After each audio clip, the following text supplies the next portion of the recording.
Go! This show fucking stinks, and the fact that you listen, we are very, very thankful for it. AJ, never cease to amaze me with your toxicity, pal. You got a couple of these? God damn it! What the fuck are you doing? Fuck Boston.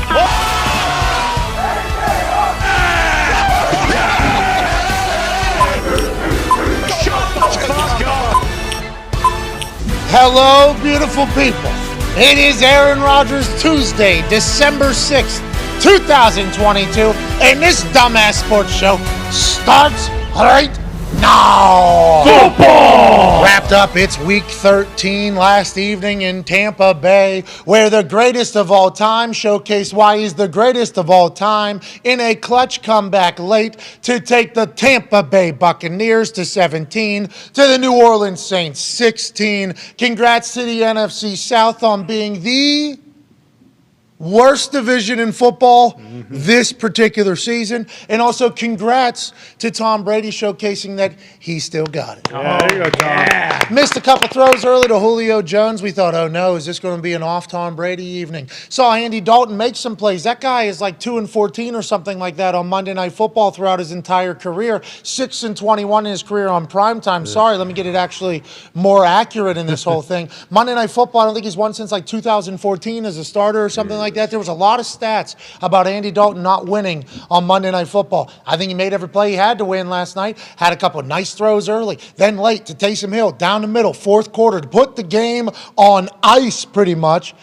Big plays made. Taysom Hill drops the ball. Peyton Manning loses his shit on the Manning cast about it. And Andy Dalton made a play to win a Monday Night Football game. Let's remember that whenever he's judged in the future if he's playing for another team on Monday night. Nonetheless, when Mark Ingram runs out of bounds about a half a yard short of a first down in the fourth quarter, when you're up 16-3, 6 minutes left, this could also seal the game. Runs out of bounds, half a yard short. Goes down as if he's injured. Do we know what the injury is? We do not. I don't think we've gotten an update yet. We hope he is okay, obviously. Big trust that a 12-year vet would get a first down in the fourth quarter whenever you can. If you're going to run out of bounds and stop the clock to begin with, you might as well get a first down out there. Mark Ingram has since put a tweet out saying, I should have got first down, that's 100% on me. I appreciate the self-awareness and the accountability, but since that happened, they end up not picking up the first down on the next play. Tom Brady gets the ball back. Deep ball, pass interference to Mike Evans. How you doing? Keep him moving. 3 and out on the other side. They end up fucking scoring again. The Tampa Bay Buccaneers, in the final 4 minutes of this game, took this thing over. A lot of people might not have been able to stay awake all night. No. That's a long Monday. It's a work night. What you missed was greatness from Tom Brady to wrap this thing up. Here's the moment that the Tampa Bay Buccaneers faithful, whenever they're down 6 with 2:40 left and Tom Brady gets the rock back, they know what's in store. Not only is Julio Jones going to make a catch, a big one. 2 that were missed early would have been big ones as well. Is Julio Jones still on the team? Yes, he is. When they need it, they got it. Then a touchdown pass to Chris Godwin. A lot of people had anytime touchdown scorer, touchdown passes to Chris Godwin. Here we go. The Tampa Bay Buccaneers are an extra point away from taking the lead. Holding. Oh, no. Offense. Donovan Smith, who I believe has the most holds in the NFL since what year? 2015. 2015. There it is. Every once in a while get beat. He knows in this moment can't give up a sack, so he does a hold, which is something he does on a regular basis, which calls back a touchdown to Chris Godwin, who might have been a massive part of a lot of anytime touchdown scores because he is an absolute dog. He gets the ball back, ends up moving the ball down the field a little bit. 8 seconds left. What are you going to do, Tom Brady? 3rd and goal. 16-10. Fourth quarter. Check down. Cousin we didn't even know existed. Rashawn White or whatever. He scores a touchdown. The Tampa Bay Buccaneers hit the extra point, and they win on Monday Night Football in exhilarating fashion when really a game for 56 minutes was wildly boring. Oh, yeah. Fun night on the Manning cast. Saw Randy Moss chit-chatting with old Peyton and Eli. A lot of stories were being told, not only about how Randy performed and played against the Giants and against the Indianapolis Colts, and Randy was asking questions. Randy was doing a little interview on a Peyton and Eli, which I think is always a good move by the guests that come on the Manning cast. Like, the reason why the Manning cast works is because Peyton fucking Manning is on the television. Now, helps that Eli Manning's also on there. Love Eli. 2 Super Bowls, fucking guy, I understand that. But the reason why everybody even tuned in to begin with is because Peyton's on there. You also get an additive of another fucking Hall of Fame quarterback on there he's related to and have good banter with, but it's Peyton fucking Manning. So when our guests would come on and ask questions to Peyton, I think it's a good thing. Randy Moss did a lot of that. Heard a lot of stories from Randy. That's my favorite player growing up. So I enjoyed listening to him chit-chat with the Mannings. I enjoyed the game until it got too boring. I passed out. I wake up after the game has already ended. I'm seeing interviews on the field afterwards. Then I see the press conference that Tom Brady did. Goes, just how he fucking drew it up or whatever. Yeah. It's unbelievable that they're able to win that way. Not great football, okay? Not great football by anybody. We didn't watch last night and think to ourselves, these teams are going to win the Super Bowl because of the teams that we've seen play. Now, obviously, we're judging them against the Philadelphia Eagles, and we're judging them against the Cowboys on the NFC side. And then if you talk about the AFC side, you know, Patrick Mahomes is still Patrick Mahomes, and the Chiefs are still the Chiefs, let alone what the Cincinnati Bengals were just able to do to the Chiefs. And then you think down to Miami, a team that just lost to the Niners, also in the NFC, what they could do. None of us watched last night and thought, this is a Tom Brady team that could go win the Super Bowl. This is normally a time, though, when Tom Brady's Super Bowl winning team is kind of getting going. So should we be alarmed? I think so. Are they going to win the NFC South? Probably. And once you get Tom Brady in the playoff, maybe he's able to do it, but I don't think that's what we saw last night. Nonetheless, congrats to the Buccaneers on a big time. Good win, bud. The Talks Table's here at Boston Connor, at Ty Schmidt. Connor, you think Tom's done? What do you think? What do you think's going on down in Tampa? I think Tom made the plays whenever he had to. Yeah. He was Tom Brady. He got a chance to feel that feeling again, you know, which I think he'll be chasing for the rest of his life whenever he retires, because there was a great piece that happened last night. Steve Young, John Elway, Troy Aikman, Peyton Manning. They showed clips of all their retirement press conferences, and they got some quotes from them since retirement about how hard it is to give up the game. And they were talking about how Tom Brady stared down retirement for 40 days and couldn't take it anymore, goes back into the league. You have to think about these quarterbacks in football itself, and I learned this whenever I got dropped and baptized into the football culture. I did not grow up in the football world. So it was interesting to kind of relearn it all, or learn it all, as somebody that had like already thoughts and opinions on everything. The quarterback, the way quarterbacks are treated in the football world, and I assume this is since Little League all the way through, whoever's the quarterback, you get treated with preferential treatment. You're the fucking quarterback. You're the most important position. So if you're getting treated with preferential treatment in your sport since you're a kid, and all the way through, like, hey, this is we go as this person goes. Thank you so much. Even as teenagers, you got like coaches and other players being like, thank you, you're the man, you're the man, you're the man.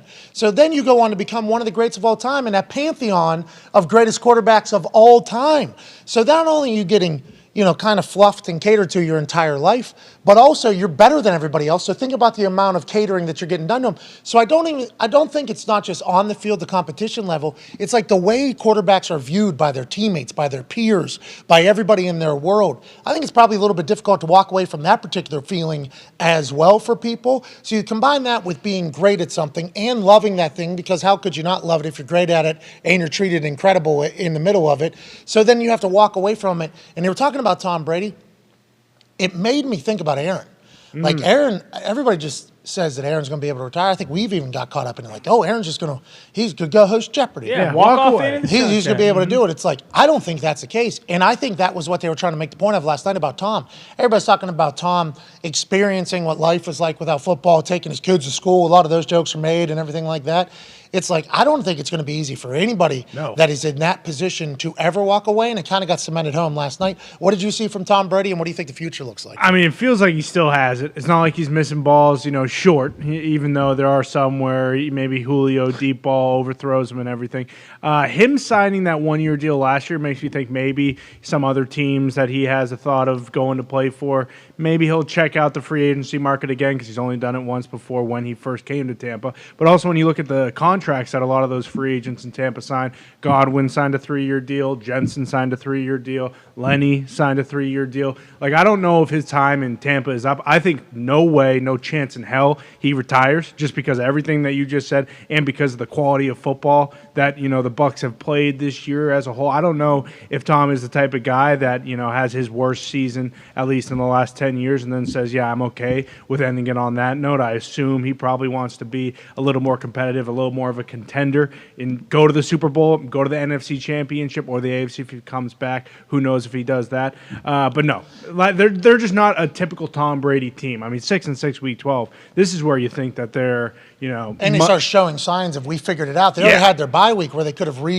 scripted everything and Exactly. change everything, which we have seen them do in Tampa Bay and go on and win a Super Bowl. It's interesting because all the personal stuff that's been happening, and there's no reason to dive into that, but it is a real thing that did happen, so we have to acknowledge it. And he's been 3-1 since the divorce. Yes. By the way. So in my eyes, he has a lot more free time almost, right? He's going to have a little bit more free time. Yeah.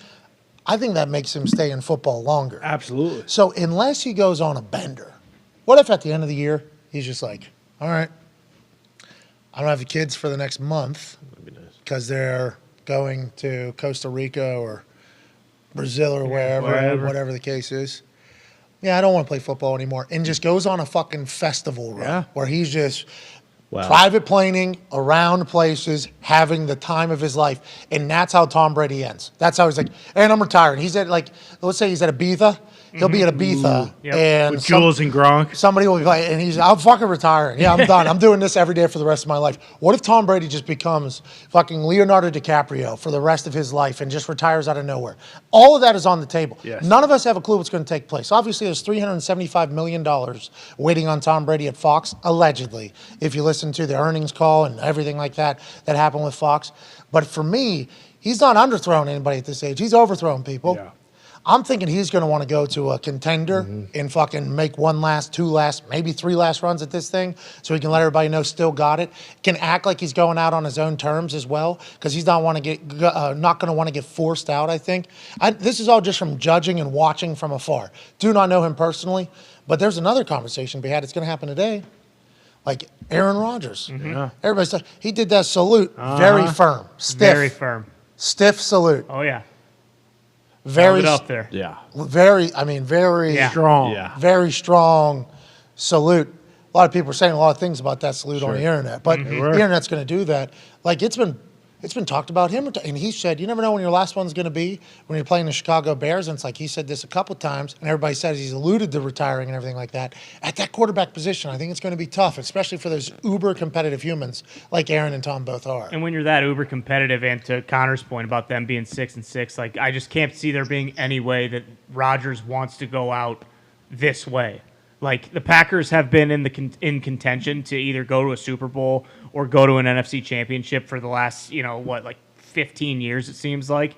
I just can't imagine a scenario where even if they win out, let's say they don't make the playoffs, like when guys are that competitive, like you don't want that to be the lasting memory in a lot of people's heads because then it just gives fuel to the fire. Like they don't remember all the stuff you did previously. Like people won't be talking about him winning back-to-back MVPs. It'll be, hey, you remember that last year after Devontae left when everything kind of fell apart. Yeah. And That'll certainly be in the pocket of the people that don't like him forever. exactly, and I just think, and it's the same deal. Oh yeah, it's sitting right there. Every conversation. Right. I mean, it's not the same as, Bill and Tom, but I'm sure a lot of people will use it as the same thing. It's like, oh, well, this guy couldn't win without Devontae. He couldn't do anything. And it's the same deal with Rodgers. Like, his play hasn't declined. He's been hurt this year. He's been banged up, but it's not like his body. It's not like he can't do what he's been used to doing. So, like, I just have a tough time imagining him hanging it up. Yeah, so do we. We'll get a chance to chat with him here in about an hour and 45 minutes. I can't wait. I'm excited to hear what he had to say about the Chicago trip, about all the conversation happening about him. They're not mathematically eliminated yet. They're going to keep going. I can't wait for the talk. And also, the next book of the book club. Last week it was Russell Brand, Recovery. Hell yeah. Freedom from More Addictions. Loved it. Did you read it? Yeah, of course.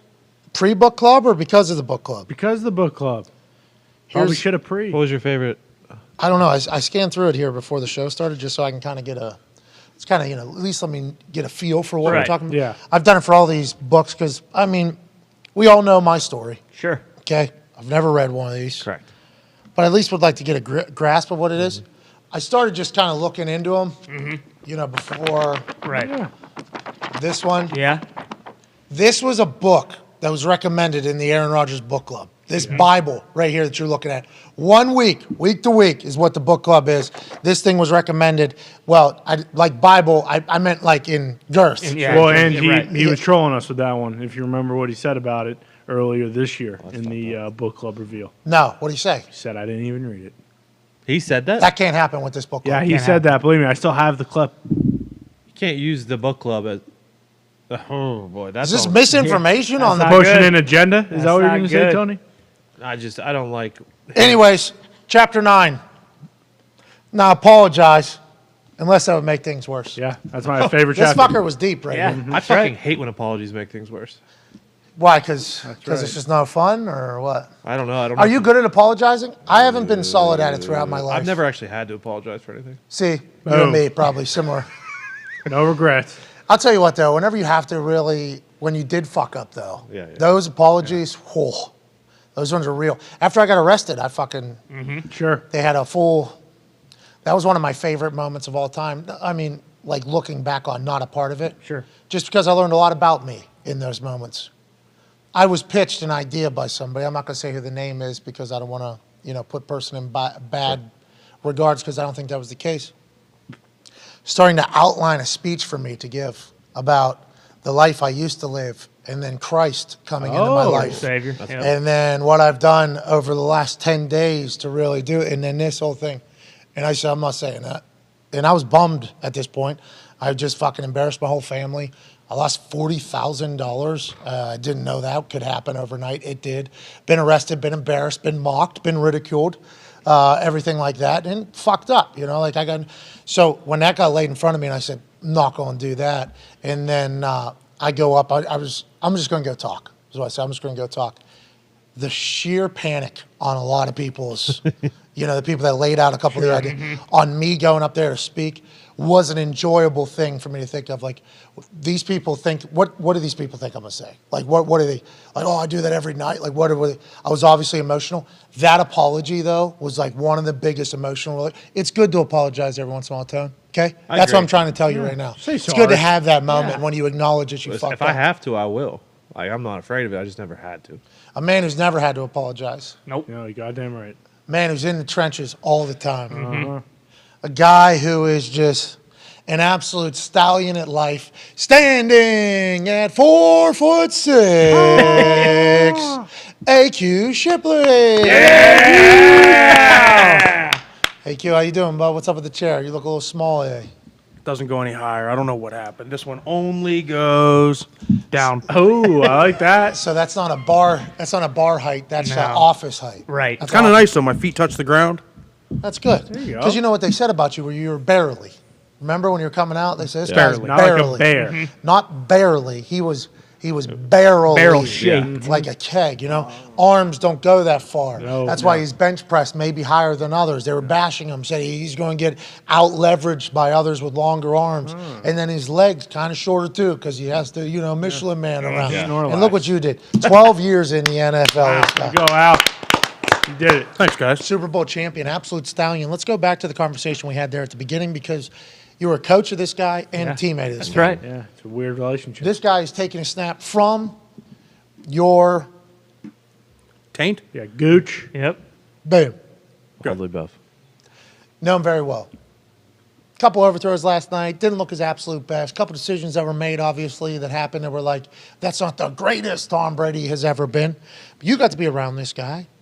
What the fuck is it about him that makes him better than everybody? He got the ball last night late. Now, I was asleep. I watched it back this morning, but as soon as you see with the situation, it's like, oh, Tom Brady's going to score here. I guess the Tennessee Titans, the last drive he had for the New England Patriots, it didn't happen. He threw a pick six Yes. where he was in that moment where it was like, oh, this is Tom Brady. It's going to happen. Patrick Mahomes will get the same thing. Congrats to Patrick Mahomes already accomplishing that. But what is it about Tom that last night everybody on earth watching was like, he's going to fucking score here. This game's over for the Saints. Sorry about it, even though there's little to no time left. What is it about him, you think, on the day-to-day that makes him exactly who he is? Well, he's the clutchest performer of all time. I mean, I think that's neither here nor there. But at the end of the day, he prepares so well throughout the More week. clutch than Adam Vinatieri? Ooh, that's a good question. Yeah, I mean, I think so. I think you have to put him there, He's right? had so many more moments. So many more moments, right? Like, Vinny and is- answered every time. Yeah, he's Well, had, not every so- time. I guess Not every that one time. And against the Eagles in the Super Bowl. But like that's so hard because Vinny's answered every time.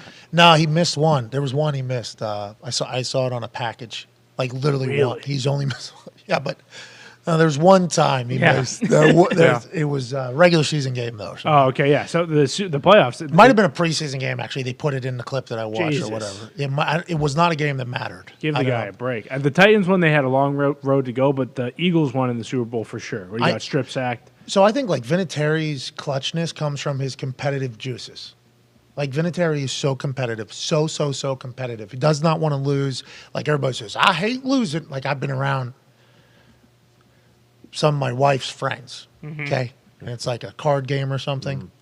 And they're like, I hate lose. You know I hate losing. And I'm thinking to myself, like, everybody hates losing, lady. You know what I mean? Like, everybody hates, like, nobody's looking to lose, I don't think. And it's a fascinating thing because people are competitive. And I don't think people fully comprehend, like, the people up there, the Jordans, you already saw his whole last dance. Yeah. The Peyton Mannings, the Wayne Gretzky's, Serena Williams's, Kobe. Yes, the Mamba mentality. It's Right. described as the Mamba mentality. What that is just being more competitive than fucking everybody else. I think it all revolves around the competitive juices. Is that what you think it is with Tom or no? I think it's a little bit of that, but also same thing going back to Kobe, right? Like whenever if you guys saw that Redeem Team or whatever on Netflix, and they're all going out and having a good time at the club or whatever, and he's shooting shots at like 6 a.m. and they pass him coming in the night before. That is Tom. That is Tom. Like they are so prepared. They are so. They care so much. They want to work on every little detail that when it comes to the game, when it comes to those situations, they have no excuse because execution is the only thing that matters. They have all the answers to the test. It just comes down to their execution. Yeah, that goes to what you said about when Tom Brady was a free agent. Like, hey, when Tom gets in there, he's making all these guys so much better because they all want that. In the Redeem Team doc, they talk about after, LeBron and D Wade and all those guys were coming back from the club and saw Kobe the next morning, instead of going out Same that thing. night, the next morning they were down there with Kobe. Do you remember us stumbling out of that brunch very hungover at the Pro Bowl in Arizona? Yeah, JJ. Exactly. We passed JJ Watt. Just like what you guys are describing in that Redeem Team. Me and AQ, I probably have sunglasses on. Who knows? I'm probably on cloud 50 at that moment and very hungover. Hell yeah. I mean, very hungover. AQ, very hungover. Doesn't participate in the same vitamins as me, so, tough to get on the same wavelength all the time, but pretty close most of the time. We come stumbling out of this brunch, and JJ has AirPods in, fucking shoes, sleep, we go, JJ, what's up, man? He goes, what are you guys doing? We're like, we just had brunch. You're coming from the gym? He goes, yeah, I just got to go work out and then I'm going to go clean up or whatever walks by. And we just looked at each other like, we're pieces of shit. Like, we are actual pieces of shit. We're going to go get a Bloody Mary to get this thing going again. I think we golfed that. I think we got after it on the golf course like shortly thereafter. That was when, hey, come pour some concrete in the desert. You remember that? Nice. Yeah. Oh, that was a good time, You right? remember that? Yeah. Like 3 hours away. Yeah, that's Yeah. all. Why don't you serve the community? Made the Pro Bowl. Habitat for Humanity. Is that what it was? No, I don't. If it was Habitat for Humanity, it probably would have been much more. You just got us inclined. pouring concrete. Done that. That's fun. Dude, we're pouring concrete in the middle of the desert for some playground at some school or whatever. And I'm like, what are we doing? Is this the Pro Bowl? I made the Pro Bowl, so I got to pour concrete in the fucking desert? I mean, Goddamn right. I'm happy for the kids. They'll be able to fucking walk, I guess. What are we? We just lost by 50 to the Patriots 2 days ago. Where's the Do you jump? remember that? We did. We lost by 50. We did. We lost by those balls, though. We were playing with different balls, weren't we? Yeah, they were a were little cheating. deflated. Yeah, they were. There was a report that they left out purposely that would later come out that said that they weren't deflated, but still. Oh, Bill Nye the Science Guy? Did he come out? I mean, What are you probably, talking about? but there was that report that hey, it was a witch hunt. We're sorry. All right, let's talk about some reports now. Let's actually talk about some reports. Every time that got brought up, Oh man. I felt so bad for like Darius and everybody that was on that defensive side of the ball. For the Colts, yeah. Yes, because every time it got brought up, the immediate follow-up was, you think if they overinflated, they wouldn't have won by, 50 against that team? Like, it was They could have played with tennis balls. They would have beat us by 50. yeah, it was. So every Bowling time ball. every time it got brought up, though, it was like just another. It's like what comes? Oh, these guys cheated, and then right behind it, every single time it was like, boom, boom, boom, boom, boom, beat the fuck out of the Colts team. Oh, this 38 team seconds. stinks. This team stinks. It doesn't matter. Boom, and then it's like, all right, it would disappear for a little bit. Then something new would come out of it. Oh, these guys cheated. These guys cheated, and then on the other side, boom, boom, boom, boom, boom, fucking, just like, yeah, these guys couldn't stop a fucking cold that night. All right, another one goes, boom, boom. It was just a wave, never-ending beatdown of those guys. So I'm happy we're all past that. But yeah, Bill Nye the Science Guy told me that the weather couldn't have changed the ball that much. So Yeah, I don't know what you're impossible. coming out with. Yeah. Bill Nye's on our side. It is what it is. Always but is. To your point too, it was 2016 when Brady served that suspension. So it was a whole season after that, and then another offseason. Yeah, so it was a after year and that. a half Yeah. basically of just like, this guy cheated. Yeah. Bang, bang, bang, bang. He killed the Colts team. Colts so bad. Thank you. Thank you. Sweet. Quarterback for that Colts team that made it to the AFC Championship game Ooh. was a rookie. And he was being coached by an interim coach by the name of Bruce Arians for that particular season, all the way up until the playoffs, because Chuck Pagano, brand new head coach from the Baltimore Ravens DC position, had been diagnosed with leukemia week 4. We had an early bye, week 5 maybe. We had an early bye. He has a couple bruises on his body. It's his first time ever being an NFL head coach, a coach for 30 years or whatever. Obviously, his wife, Tina, who's a saint, she was here last week, incredible lady. Wonderful. She almost forces him to go and get it checked out. As soon as he goes to the hospital, they tell him he's not leaving. We're running tests, we're running scans. You have surgery starting tomorrow. You have this leukemia. We're told whenever we come back in the team meeting room that, hey, this is what's taking place. Obviously, there's some emotional players who have history with Chuck Pagano since college. Like Reggie has known Chuck literally since he was 17 years old. Couple questions, couple doctors in there, and then Bruce Arians is named interim coach. We'll keep the light on. We go on a run. We end up making it to the fucking AFC Championship game where we played against a team with deflated footballs. Right. Oh, yeah. So then everybody starts crowning Andrew Luck as the next guy, and he had been crowned as the next guy literally since high school. This is the next John Elway. This guy is smarter than everybody. He's built better than everybody, and his football IQ is through the roof. His dad, Oliver Luck, not only an incredible quarterback himself, but also a man who is a very, very accomplished businessman in the world of sport. So Andrew Luck has backgrounds from Germany, growing up in the Alps when his dad was working for the World League, then in Houston where he was running the Dynamo, the MLS team, let alone all his football connections throughout the world. So Andrew Luck is like maybe the most cultured, athletically gifted quarterback of all time since high school. They're saying this about him. And his rookie year, we go all the way to the fucking AFC Championship game. And then from that point forward, all we would witness was greatness from Andrew Luck on the football field. But what we would also see is him getting his fucking ass beat on the football field. Literally every game, there was a hit that he would take that would make you think, whoa, this guy's got to be in pain. But he was so big, so strong, stood right back up, always complimenting the people that hit him so hard that everybody just assumed that he was okay. A report is now coming out, a very long article written by Seth Wickersham. Sham. Seth Wickersham. Like this guy's a sham. Well, you say that because he's way. written some things about the New England Patriots. Just an example of the word sham. Okay, got it. Anyways, Seth Wickersham had the incredible opportunity to write about Andrew Luck's retirement, why it happened, where he's at, what he's up to. And to be honest, Ty read it because Ty has a very big brain. Connor attempted to read it. Here's one of the quotes from the article, and I would just like somebody tell me what he wrote about after I read this and then what the article was. So this was one of the quotes that was tweeted alongside the article link to go read at ESPN Plus, which is a special platform you have to pay to read. Yes. But it's about Andrew Luck. This is a big-time story. Yeah. Andrew hasn't talked to anybody. Andrew hasn't talked to anybody publicly since he retired 9 days before season started. So this article, obviously, everybody's looking forward to. Smart business to keep it behind a paywall by the ESPN folks. Nonetheless, it's all going to get out. This was the one paragraph that was kind of slotted with it. Luck had started to tell himself a series of stories of being a quarterback, of being a husband and father, of the injury cycle providing the gift of awareness, of having made a decision. He told himself stories of a former football player whose story made sense.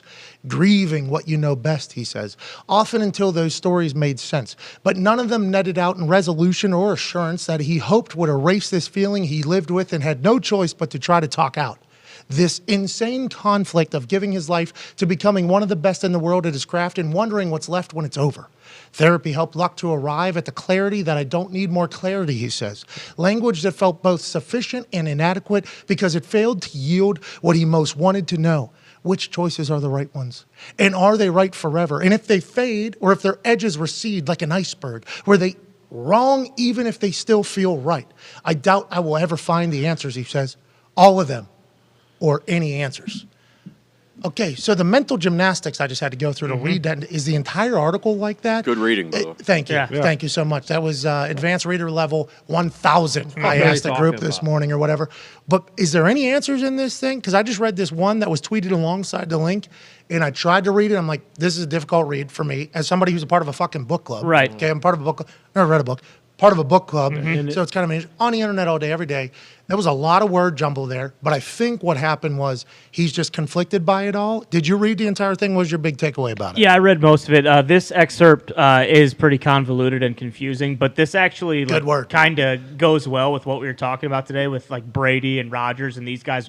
A big part of it is basically like he committed everything to being a quarterback, and when you do that, like everything kind of falls by the wayside. Like he talks about his relationship with his then girlfriend, now wife, and being a dad, and how everything in his being basically went to trying to be the best possible quarterback you could be. And then on top of like being injured and having to rehab, like it didn't really give much room for anything else in his life. Like he committed his entire life. Well, we heard that about Tom, right? I mean, Exactly, which kind of is why it makes sense when we're talking about with guys like that. It's like when you're at this level and you're a quarterback who is one of the greats of all time, like that's just kind of how it is. Like if you want to be one of those guys, you don't really have a choice but to commit your entire life to it.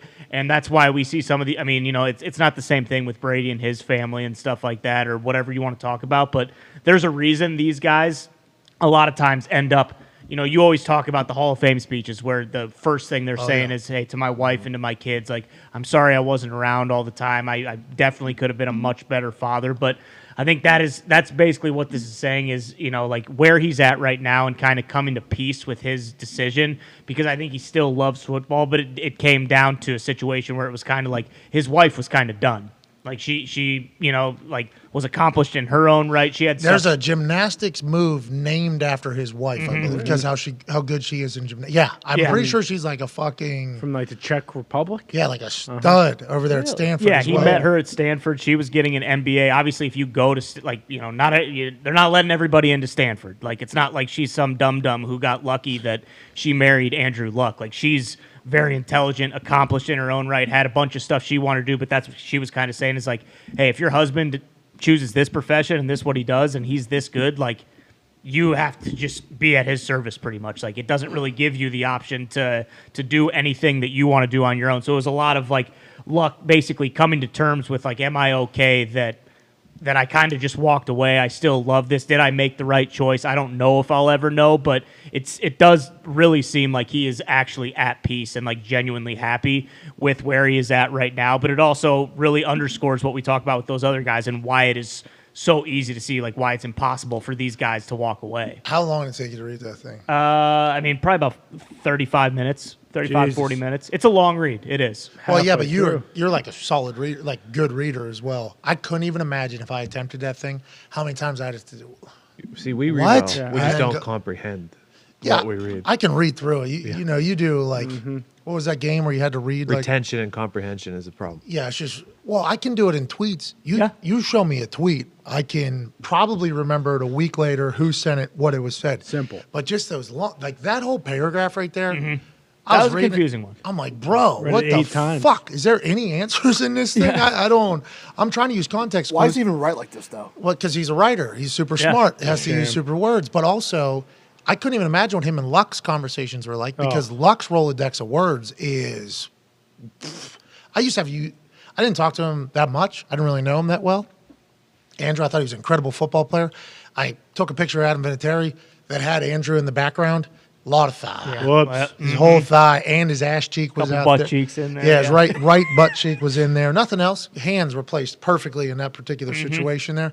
But like, so we never got. But the conversations I had with him, I was trying to use context clues, like trying to keep up with what he was saying. He was talking to somebody else, and I'm like, listen for somebody else that maybe knows what that word was to say something so I can start piecing some things together. Because I think I know what he just said, but I'm not 100% sure. Because if that word means the opposite of what I think he said, I could see how that sentence could go the other way as well. So it was always a constant game of me trying to keep up with his big fucking brain because of how incredibly smart he was. I think AQ had a much better relationship with him than I did, was probably around him a lot more. But we're talking about super intellect. Oh, yeah. Not just like a little super Next intellect, level. who's world traveled as well. So he's like, I could see how he's a deep thinker I could see how he's conflicted about it all, knowing that he could be an architectural engineer at any time and make a shit ton of money doing that as well, while his wife's not happy. It makes a lot more sense about why he retired. I think it's nice to have a little bit of an answer.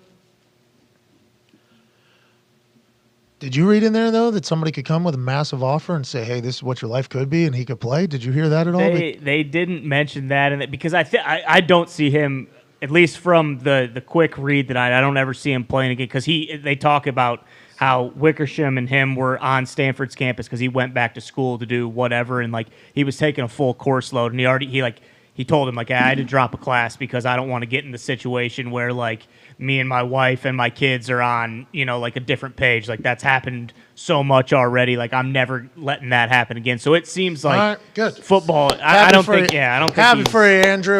They did confirm a shoulder further injury with the snowboard thing. Extreme, they both love extreme skiing, which is probably one of the reasons He hurt that his drew them shoulder together. doing what? Seth, not his wife, Seth Right. and Andrew Luck love extreme skiing. Allegedly, Andrew Luck was going to be a part of ski patrol, Yeah. maybe over in the Alps. Or Yeah, something? correct. He said after he retired, he was considering going and getting a job at just like a ski patrol and just vanishing. Would like to let everybody know that if I'm trapped in the middle of an avalanche or whatever, and I see this Andrew Luck dude show up, I'm very pumped. Oh, yeah. He's just fucking snagging you over the shoulder, and we're out of here. Yep. He would be incredible at that. I wonder what he'll be seeking his entire life. It sounds like he just wants to be a good family man, wants to be a good husband, wants to be a good dad. Happy for him. He was a great football player. Honestly, a great football player. AQ, your thoughts on Andrew Luck and him finally speaking now, apparently, out of nowhere with Seth Wickersham? Yeah, I didn't get anything from that. That quote right there? What? Yeah, I mean, what? Yeah, but it was a 35-minute read, though. Yeah. We were banking on Ty's 35-minute reading to tell us what it is for us to get a full grasp of it. What are your thoughts on it? I hope he's at peace. Yeah, legit. Hope he's happy. That's all this comes down to, right? Like, as long as he's happy and can live with this, because there was a lot for him moving forward. A lot. Oh, yeah. Those contracts are only going this way. Yeah. He'd be right in the middle of all of this whole entire And growth. that was a big part of it. Is like when he retired. I think it was he was in the middle of like 100. Choked up right now? Dude, I'm like choking on something right now. Jeez What Louise. the hell? You As he's sad? talking I was about gonna former say, can't do it. teammates. Yeah. Can't do it. But he was in the middle of like his contract was for however many years for $155 million, and that was like a big part. Is like, hey, if he were still playing, like either the contract he would have just signed or the one he was about to sign is probably double that $155 million. Like he's probably getting close to what Mahomes was getting in his most recent contract. Did you guys ever get vibes that he was just miserable? I see. I was never honestly. I don't contact know. clues. Yeah, I That's what honestly, I don't know. That's what it makes it out to be. Like that he was going through this like excruciating, like personal mental hell with football and with his family life. And like I think the question that the therapist that he was seeing posed was like, "Are you more than a quarterback?" And that kind of led him not immediately to, "Yeah, I don't really need football." But it led him to like, yeah, I am also a father and like a husband and all these other things, and that his entire life he was football. But like when he looks at it from an outside perspective, he's not just a quarterback. You know what's fascinating to me is the identity issue is why sometimes retirement is so tough for a lot of people, not just quarterbacks, which is obviously much more difficult than everybody else because the way they've been treated by the community forever, which is in high regards because they're the only thing that matters. But identity issues are a problem. Like for people whenever they retire, they don't know what they're lost almost, and then they feel as if even their family are judging them now or their friends are judging them now because when they used to go out, their friend was a guy in the NFL. Now they go out, he's just a retired guy in the NFL. Like a lot of people lose confidence, they lose their identity. It sounds like there's a chance that that's happened or did happen with Andrew. Sorry he had to go through that. Happy he has found some happiness. If you ever hear me talk about Andrew, and I was on SportsCenter, I think, the day after he retired. Yeah. It was like my first time on SportsCenter, I think. It was pretty cool. Oh yeah, they wheeled you out there, right? What's that, pal? Were you the one that had to speak after? No. I was already retired. You were already done. Yeah, I was Okay, already okay. retired. The only thing I ever said bad about Andrew Luck was that he wasn't a big enough asshole to be a quarterback. Yeah. Guy's not a big enough asshole to be a quarterback. What do you mean he's not a big enough asshole? It's like being a quarterback, you have to take ownership of the team. Like the team only goes as you go. It's literally what you've been told your entire life and treated your entire life. I think you have to be a little bit more like, nah, we're playing this guy. We're not playing that guy. We're doing this. We're not doing this. This is what I like to do. For instance, I don't like having a lacerated spleen every single game right. because I'm just getting. So we're not going to do what you want me to do anymore. We're going to change the offense. Like I think you have to be that type of human to be a successful NFL quarterback, to be a successful maybe NBA superstar, to be a successful tennis. I think like to be those high-end people that we chat about when it comes to competition. Exactly. Like this is an exactly. That's a great example from literally last night. Like I think every quarterback that has been great has had some moment where they had to be an asshole, but they were being an asshole for the betterment of the team. So who thinks they're an asshole? The one person that is either getting called out or affected by this, or the whole group that is suffering or experiencing a much better life because of it. You're a CEO of a company immediately. And I thought when Andrew got drafted, number 1 overall, and he showed up 3 weeks into OTAs and was making checks that nobody else knew because he already had the fucking playbook memorized because he had to finish his degree, and he was just photographic memory. I got it, no problem. I was like, okay, this is a guy. But then as I watched him kind of play, he was always trying to appease people. Felt like he was always trying to like the general manager. Well, oh, you're the general manager. You know better than me. Coach or offense coordinator. Oh, you're the coach or offense coordinator. You know better than me. Oh, yeah, you think you do. You know better than me. And I wasn't tight enough with him to ever just be like, hey, they don't, okay? Like, they know what they know. You are the one that has to do it, though. So you should fucking tell them, nah. For instance, this guy right here. Like, I think you and Andrew got along pretty well, right? Every time you played, felt like we were doing well, and Andrew wasn't getting killed as much. Like, there's numerous moments where I think Andrew should have been like, he's playing. Yeah. We're putting him out there. Peyton. Like, exactly. But I watched Peyton do it for fucking 3 years or whatever, and I just assume that's how quarterbacks are. I'm like, oh, this is what an NFL makes sense. This is exactly what the NFL is.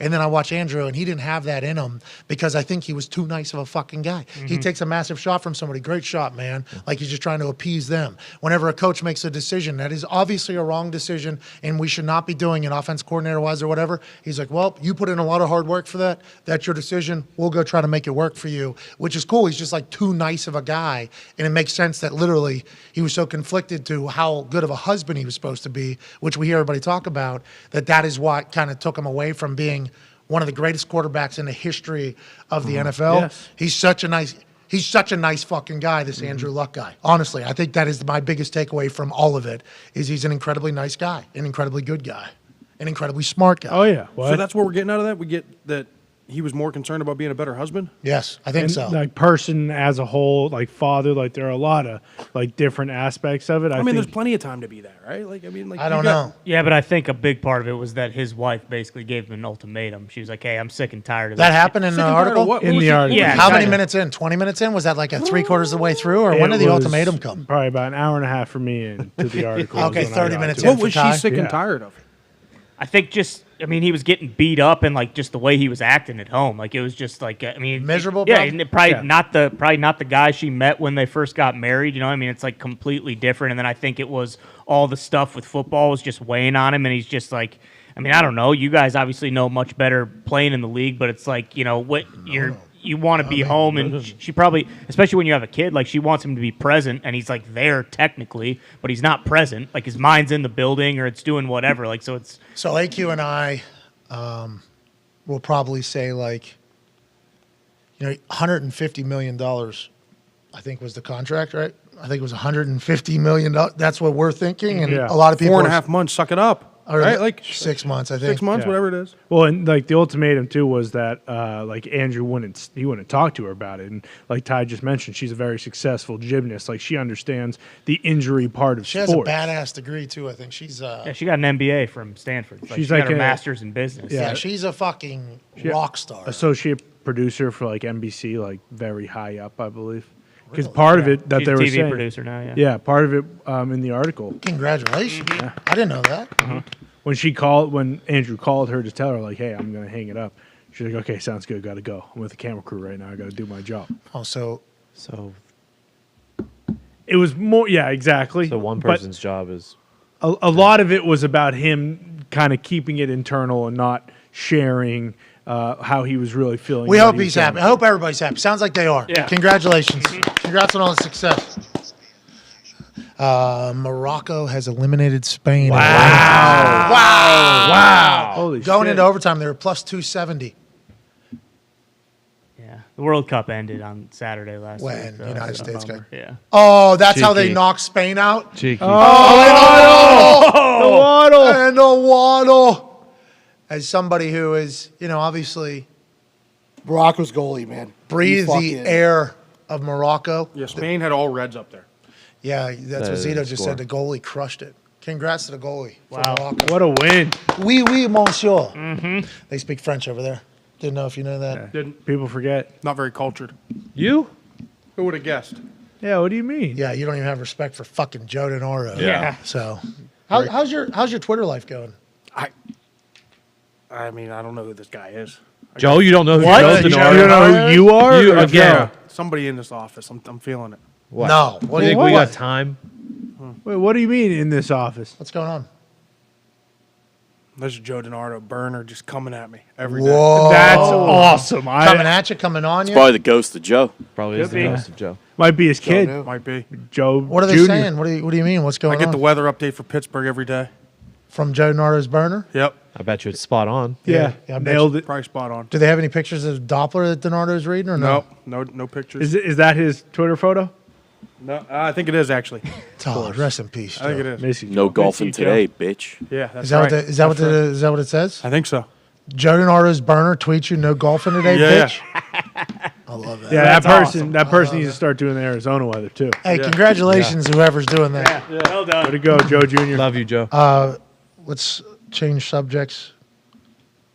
There's been a firing in the NFL. Oh, No way. Whoa. Happened about 15 minutes ago, 20 minutes ago, before we dove into the Andrew Luck conversation. The Tennessee Titans have fired their general manager, John Robinson, here going into week 14 of the NFL season 2022. Ian Rappaport was first on it. He and Pelissero got the news before anybody else that the Tennessee Titans, who are currently in the lead of the AFC South, who were the number one team in the AFC going into the playoffs just one season ago, who have the reigning coach of the year, have fired the general manager, Michael David Smith of Pro Football Talk, at Michael Dav Smith. Titans coach Mike Vrabel didn't want to trade A.J. Brown. John Robinson did it anyways. On Sunday, Brown had 119, 2 tuds, and his new team blew out the Titans, and now Robinson is paying the price. What about Vrabel? Whenever they asked him about trading A.J. Brown immediately upon it happening, he did not have much to say about it. That was obviously, now we know, is because Vrabes did not want to trade A.J. Brown. Why would you want to trade A.J. Brown, especially after what we've seen from A.J. Brown on a football field, both with the Titans and how Tannehill looked with him on the field, versus now with the Philadelphia Eagles, how he has been a complete difference maker for that entire offense and that team as a whole with the swagger and talent he brought to Philadelphia on a draft night trade that Vrabes did not love. Now, after a loss to the Philadelphia Eagles and A.J. Brown doing his thing, John Robinson is fired. A.Q. Shipley, your thoughts on this? Is Vrabes now the GM of the Titans? And have we ever seen anything like this? Did they put a bet on? All right, we play him next year. If he has a bad game, you get promoted, you become the coach. If he has a good game against us, I become the GM. You're fired. John Robinson, you got it. This is a fucking good deal. Bam. Easy. I'm going to become the head. Vice President of Player Personnel, Ryan Cowden, is taking over as interim GM, says at My Sports Update of Pro Football Focus. So Pro Football Talk and Pro Football Focus are updating us on all the news in Tennessee. AQ, your just immediate reactions here, since we know absolutely nothing other than allegedly Vrabes was pissed that A.J. Brown went to the Eagles. I mean, this is unprecedented, right? Like, I I don't think think we've so. ever seen a winning team fire Yeah. a GM at this point in the season, Yeah. maybe ever, right? Yeah, something stinks. something's going on.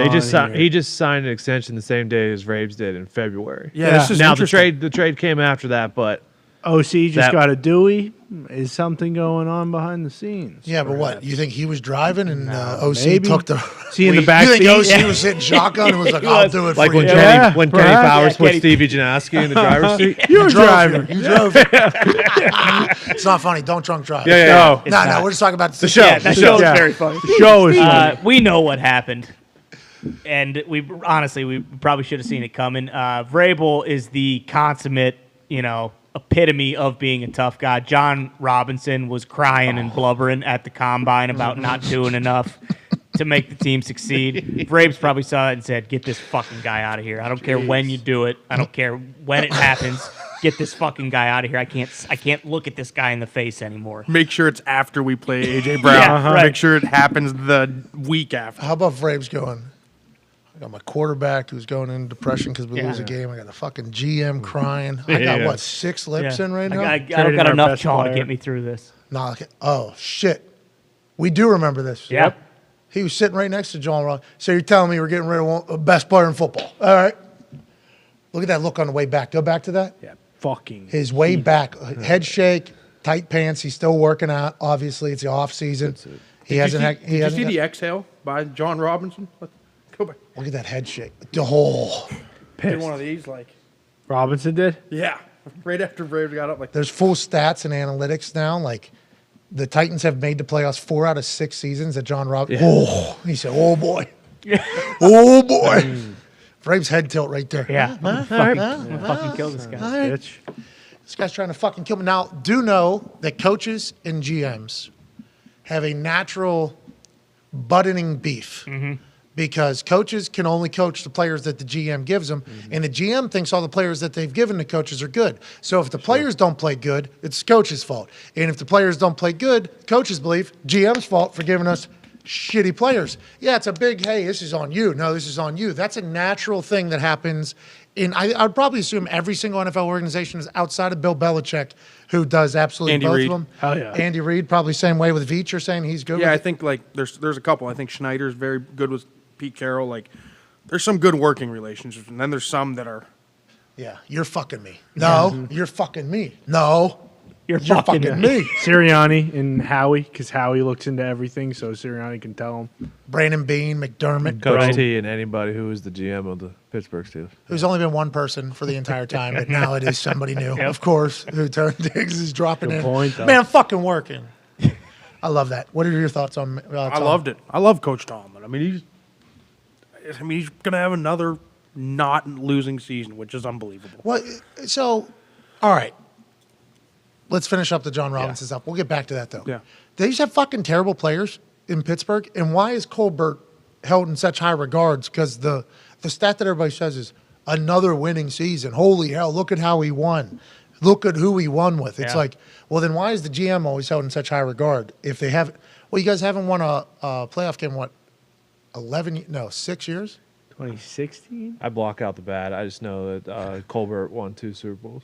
Okay. All right, I understand. 2016. Get to talking points. Get to talking points. But that is a real thing. Every time they say that, I'm like, oh, they're taking shots at the GM right there. Whenever they say, Tomlin has never coached a losing season, and look at the teams they've had. I'm like, that's to what we were just talking about with the coaches and GMs.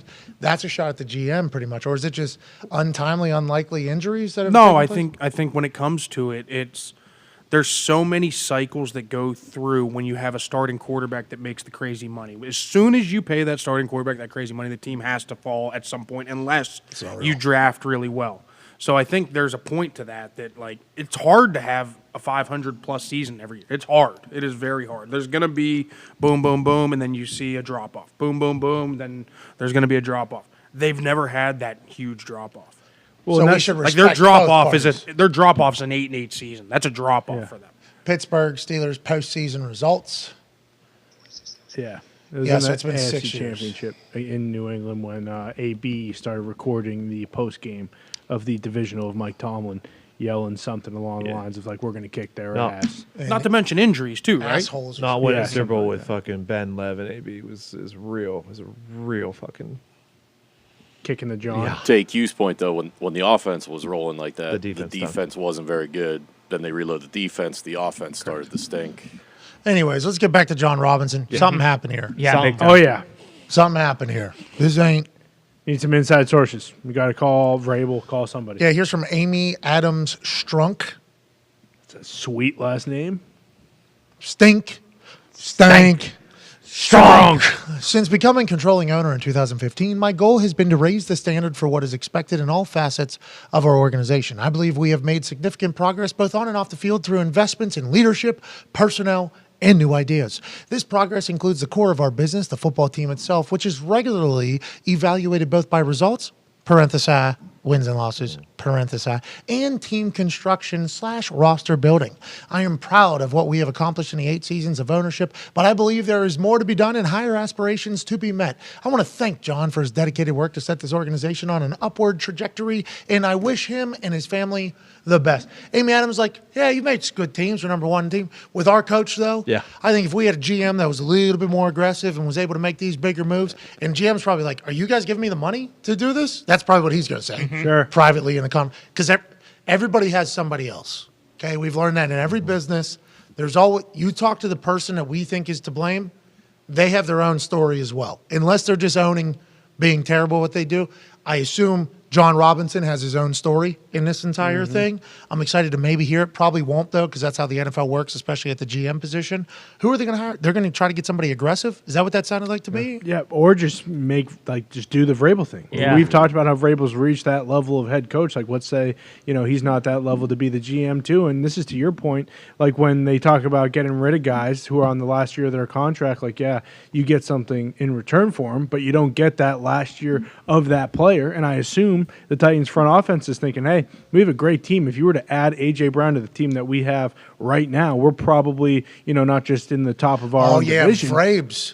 Vrabes in that moment says, so why do you think they're trading for A.J. Brown? Oh, they're trying to make a run at it. And Vrabes goes, so What are we doing? so are we. Yeah. Well, we're number Exactly. 1 team in the AFC. What are we fucking talking about? We had 90-some players come through this roster last year, the most in the NFL. Number 1 seed in the AFC. We're trying to make a fucking run too. You think that's what it was there? Yes, 100%. Because they were the number 1 seed. And, I get the whole, hey, they're drafting the replacement of A.J. Brown with Traylon Burks, and Traylon Burks has He's a been good player. Yeah, he's been Good really guy, good. good player. Made an Yeah. unbelievable catch to score a touchdown against the Eagles. But, when you're talking about the tiers of players, like A.J. Brown is in that upper tier of wide receivers, and they don't have that, guy on their roster, at least, who plays wide receiver that is What did at Derrick his Henry level. rush for 25 yards? Yeah, something like Yeah, 12 rushes. Not great. I think Tannehill was the leading rusher with 30 yards. Yeah, but that all plays into each Exactly, other. yeah. Right, doesn't it? A.J. Brown on the team helps out the run game, obviously. Like 100%. that all kind of plays into each And it other. also, Tennessee got down early, right? Well, Once yeah, you're down early, that's why he couldn't run because Correct. A.J. Brown fucking gutted him and had, Correct. 2 touchdowns in I mean, And it's the same thing we talk about with all that Shanahan stuff. Like, that's part of that Shanahan scheme, too. You get behind, you're fucked. Period. How about Sirianni, too? Probably going up to Vrabes afterwards. Hey, good game, dog. Hey, thanks. Way to give up A.J. Brown. Yeah, thanks, bro. Vrabes, you mother. He's done. You mother. We're firing John. I think everybody loves Vrabes, if I had to guess. Sure. Yeah. That's why I make him the GM. Like, players probably want Do you think to. he wants to? True. That's a lot, Yeah. dude. Yeah. That's why, what Bill Belichick has accomplished is so impressive.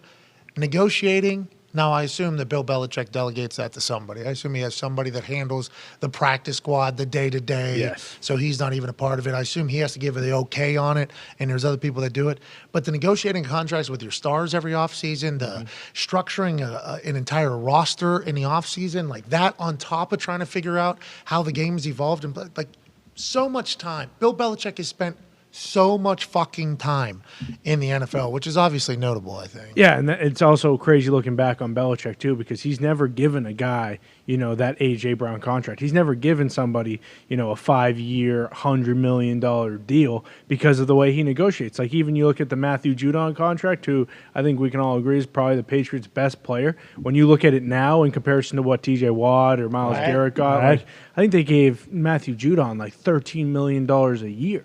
And he's leading the league in sacks. Like, the way he negotiates contracts is ridiculous. And Ninkovich told you that one time. Yeah, I was in my head. I was trying to figure out who told. I think it was Ninkovich. Yeah. I wonder how he deals with agents. I would like to hear how agents feel going into conversation with Belichick, because I think Ninkovich went in there and negotiate himself, which I love. Yeah. I love that. If it works. If it doesn't work, I hate it. Right. I absolutely hate it. But I like guys that represent themselves, take business into their own hands and everything like that. But I couldn't even imagine negotiating with Bill Belichick. That'd be a blast. Yeah. I'm sure with guys like Vrabel too, who he's probably okay with the accountability. Like where it's like if if he becomes the GM and they fucking stink next year, like there is no finger pointing. You know what I mean? There's no like. Let me send a text. Yeah. There's no way I get an answer. Think Johnny Robinson go back to the Pats, maybe? Go back to You know, everyone always comes home, Tony. But I don't know if there's a spot still for John at the table. I'll be honest with you. All right, I just sent a text. Here we go.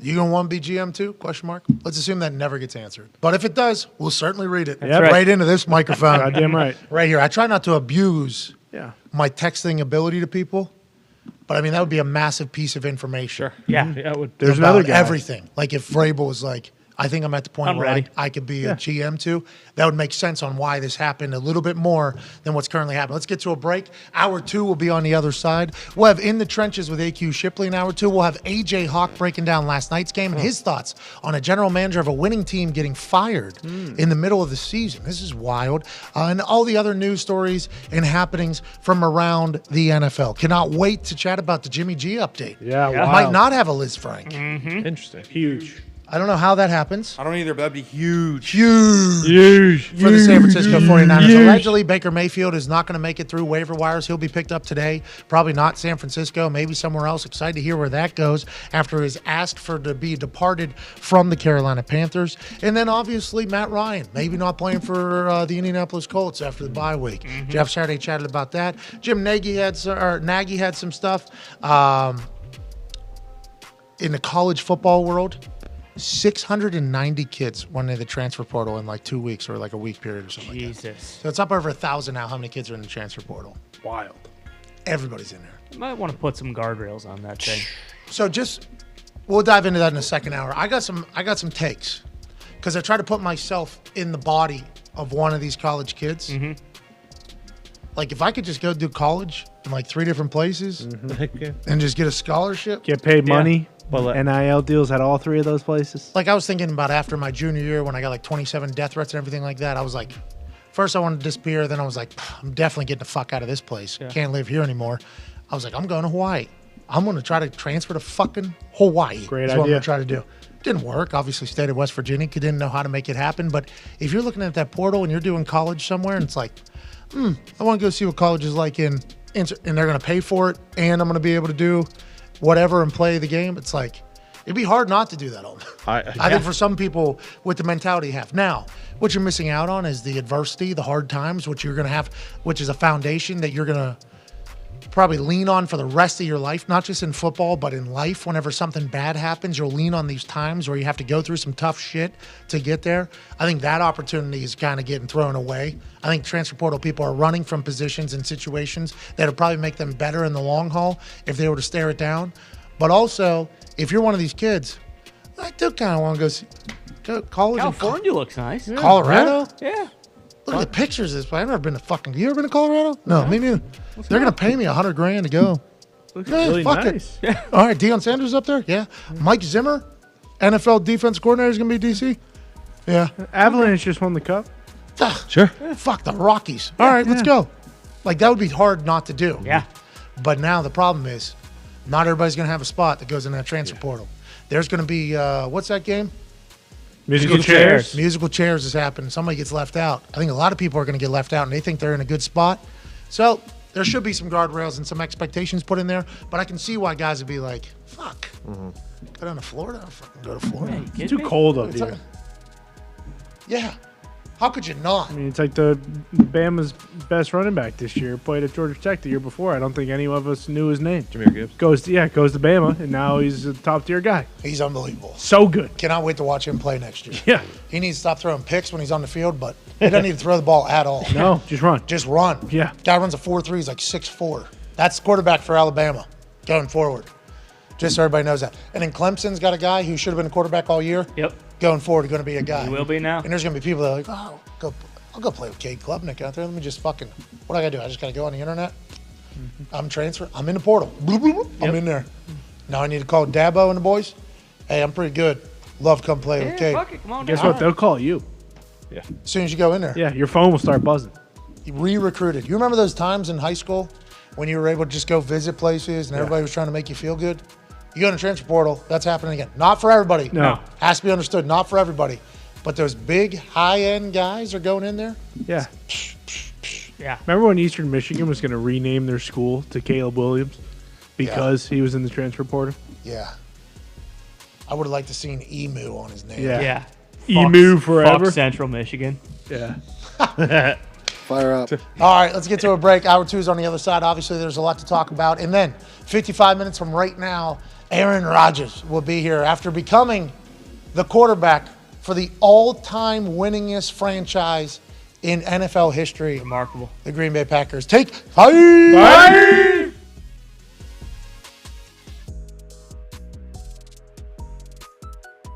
Big bump this week. This might be the biggest one all year. Check out Trey Smith. This guy went in the 6th round because he had some medical history coming out of college, out of Tennessee. He was the best guard, I thought, in the draft. Guy plays like a dog. Now he's putting medical history in other people's That's what he's doing. That's right. Big bump, big bump. Here we go. Okay, we're going to work inside. Let's be a good guard. Let's help my center for a second. Now, let's get our eyes back outside.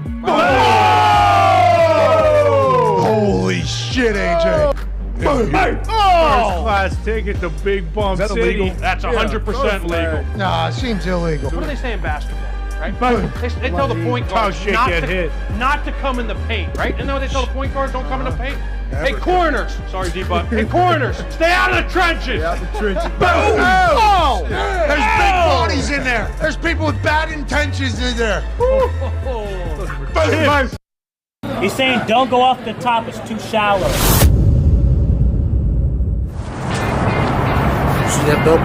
All you're going to hear this stadium do is they put the big paw up. They start shaking it. They go, whoa. Hey, when things are going good, they say,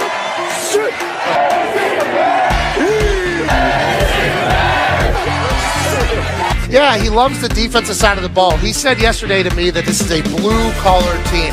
They win it on special teams. They have 5 block kicks this season. The defensive side of the ball, Lynch leads the Big 12 in sacks. But also on the offensive side, Denzel Mims is an absolute animal. He is a weapon. Charlie Brewer, the quarterback from Lake Travis. His dad was a quarterback in Texas. Yeah. His grandpa was a quarterback in Texas. And the people here in Waco just so happen to get a chance to see Charlie Brewer on a daily basis. Hey.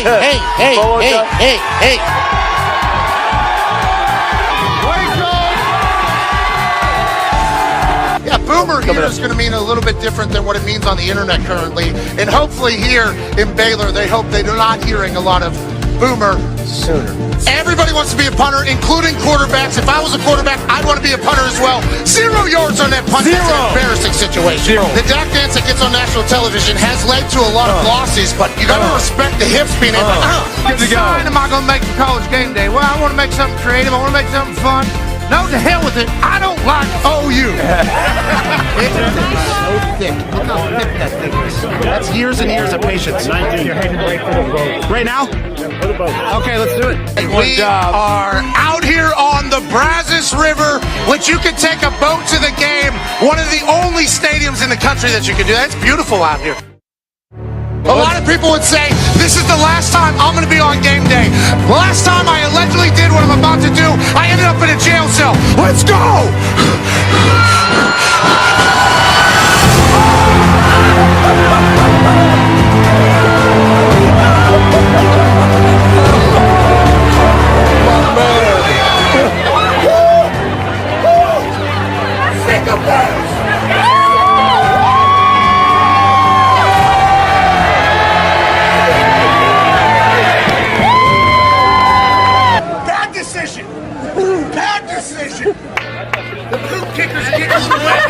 A lot higher than I thought.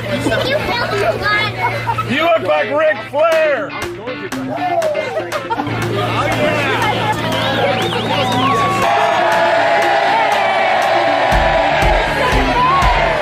That was a sellout, by the way. That was beautiful. Do we have any other shirts? Yeah, hold on. You need to go get changed before you get sick. Great work, Russia. I'm actually not that cold. Hey, I went for it. My chest hurts.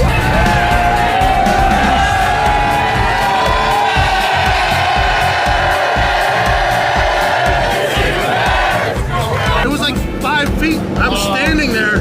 That's full commitment, by the way.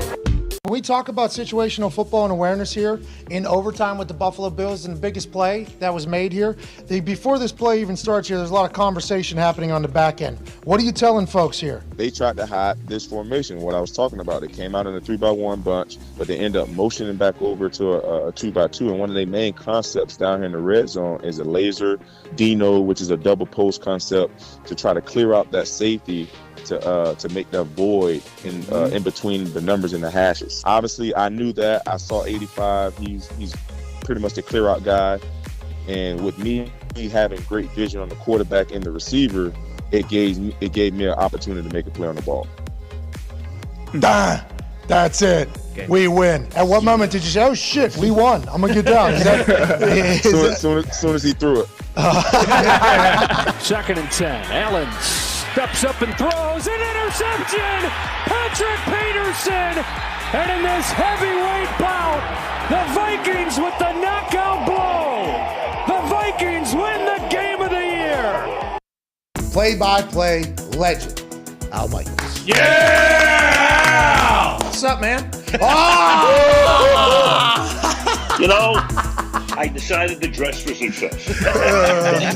I've been working out all week, baby, just to be your doppelganger. And I got to tell you something. You know, I don't know what the future is going to hold next year, but if you got a spot for me, either in the studio or I can play the role of A.J. Hawk as well. We have room for you wherever, whenever. Okay, so let's dive right into it. You know that I exist. This is awesome. I love this show. No. This is everything I dreamed about, right? No holds barred television. None. How long you been in the game? TV game? I said forever, but I should have done more research. This is 100% on me. How about 1968? I did the Hawaii Islanders of the Pacific Coast League. Minor league baseball. Then on to the Cincinnati Reds in 1971. That's 50 freaking years ago. Marty Brennaman succeeded me for the next 44. I did 3 years there, and then I went to San Francisco. The Giants tripled my salary. And that's why. And then ABC for 30 years and NBC for 16. And here we are, man.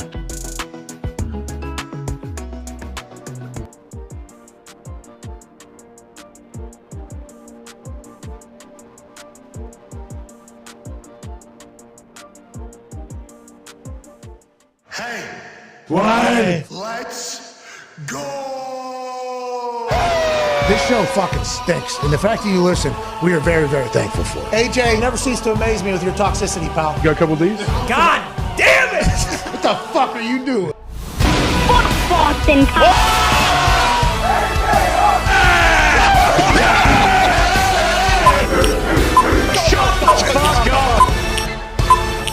Hello, beautiful people. Welcome back to our humble abode, the FanDuel Thunderdome. Aaron Rodgers, Tuesday, December 6, 2022. Hour 2 starts right now. Football! Wrapped up week 13 of its NFL season last evening down in the Sunshine State. The Big Apple, Tampa Bay, beat the New Orleans Saints 17-16 in a fourth quarter thriller that really outweighed the rest of the game that was rather boring. Andy Dalton's career on Monday Night Football continues to have a bad record, but he did make a throw that should have iced the game that got broken up whenever Taysom Hill had it, and we need to remember that going forward when we judge Andy Dalton, his performance last night. Nonetheless, the Tampa Bay Buccaneers take a lead in the NFC South and continue to move, and Tom Brady showcases why he's Tom Brady on Monday Night Football. The Manning cast was great. Randy Moss was on there having a good conversation. Dana White came in and talked about a slap league. Mm-hmm. Pa! Pa! Pa! And everybody that's been on the internet has seen the videos where those two people stare at each other. The one that really got big is the guy who had an actual keg for a fucking head was on the left side, and he's a big body. And on the other side was like a punk mohawk, earring, tattoos, black eyes, little weird looking guy, frail little. And Cuz puts his right palm, barrelhead, keg head guy, huge, very surprisingly. There it is. Yeah, puts his right hand through little guy's face and demolishes him. Yeah. Since watching that video, just because you accidentally did watch this particular video, more of these videos would start showing up in your algorithm, and it's just one more person getting their eardrum busted after another. Now it's a full league. Dana White's invested in it. It's launching in January. I talked to the Mannings about that last night. That was a fun thing to dive into. But nonetheless, another primetime game. Payoff in the end, kind of boring for most of it. The NFL moves into Week 14. A GM's been fired this morning. Andrew Luck spoke for the first time publicly. There's a lot to chat about. The Talks the Tables here at Boston Connor, at Ty Schmidt. One half of the Hammer, Dahn. Cowboys and college football professor Tone Diggs is here. And also the host of In the Trenches, which will happen this hour. A man who stands at a staggering 6 foot even. Wow. Sure. 12-year NFL vet and Super Bowl champion AQ Shipley. There you go, Al. Joining us now live from Manatee in Ohio, a man who's a college football national champion, a Super Bowl champion, a Ryder Cup champion, a video game shit talker, an NBA pundit, ladies and gentlemen, COVID survivor, AJ Hawk. Yeah. How you doing, AJ? What the hell did John Robinson do to get fired at this point in the season? Yep, we're all thinking the same thing, AJ. Sure seems like something is... Does Rap Sheet have anything? That's a good question. I texted Vrabel. Will you text Vrabel too? You're much closer to him than I am. I just texted him. Yeah. Go ahead. Yeah, FaceTimed him, texted him. He hasn't got back to me yet. Maybe Fickle or Taylor Lewan might have. I said, you going to want to be GM too? Is what I texted him. I assume that's never going to get answered. I just assume. Never He'll know. get back to you. He'll say something smart too. You know that. Yeah, I'm going to tell you that. Like that'll be it'll be something like that. They're running a video from the draft night when A.J. Brown was traded from the Tennessee Titans to the Philadelphia Eagles, and you watch it back, and I think we chatted about it whenever we were on our draft spectacular, but we didn't make a big deal out of it because the Tennessee Titans have been so successful. Under his watch, 6 years as GM, they made the playoffs 4 times. Last year, they were the #1 team in the AFC. They had to use more players than anybody else because of the IR situation that they had. Vrabel became coach of the year because of that situation, but you would assume that the GM and the head coach will be on the same page, especially when there's been that much success, and they're a winning program right now. What do you think it was? Do you think it all goes back to draft night? Do you think that's when Vrabel said, I fucking hate this guy? Do you think Vrabel had anything to do with this? Why do you think this happened now, AJ? Just giving your punditry thoughts. Well, I would assume yes. Anything that happens like this, it usually has started months and months ago, possibly. But yeah, of course, Vrabel was consulted. If the owner makes a decision, right? The owner is the only person that can fire the GM. I'm guessing, correct? Yes, and the owner, Amy Adams. Strunk. Strunk. There it is. Amy Adams Strunk released a statement saying, like, good, we're trying to be great. Basically saying, like, yeah, we're good. Trying to be great. So then that signifies that ownership, Amy Adams Strunk, is saying we would have offered up money if this guy wanted to pay A.J. Brown or wanted to bring anybody else in to maybe help us go on a run, as opposed to the Philadelphia Eagles who are going all in and will take one of their players and do as such. Is that what Amy's saying? And what do you think Vrabel's the next GM here? Because they got an interim GM, so maybe Vrabel's is like middle of the season. This is not what I have experience in picking up in this whole thing. Do you think Vrabel's going to want to be the next general manager coach, following along in Bill Belichick's footsteps and Bill O'Brien's footsteps whenever he was at the Houston Texans, when he was lead counsel, general manager, head coach? What? I think he was also doing the trash there too. I think so. Yeah, he I think he Trash was. services. I think yep. he was. I think so. Did he make Sanitary, lunches? Custodial management. I think. Anyways, he had every job. It was not good. He was taking on those jobs, I think, to try to get fired, is what it seemingly was happening with Bill O'Brien. But do you think Vrabel could do it? You know him much better than us. And is that something he would want to do, you think?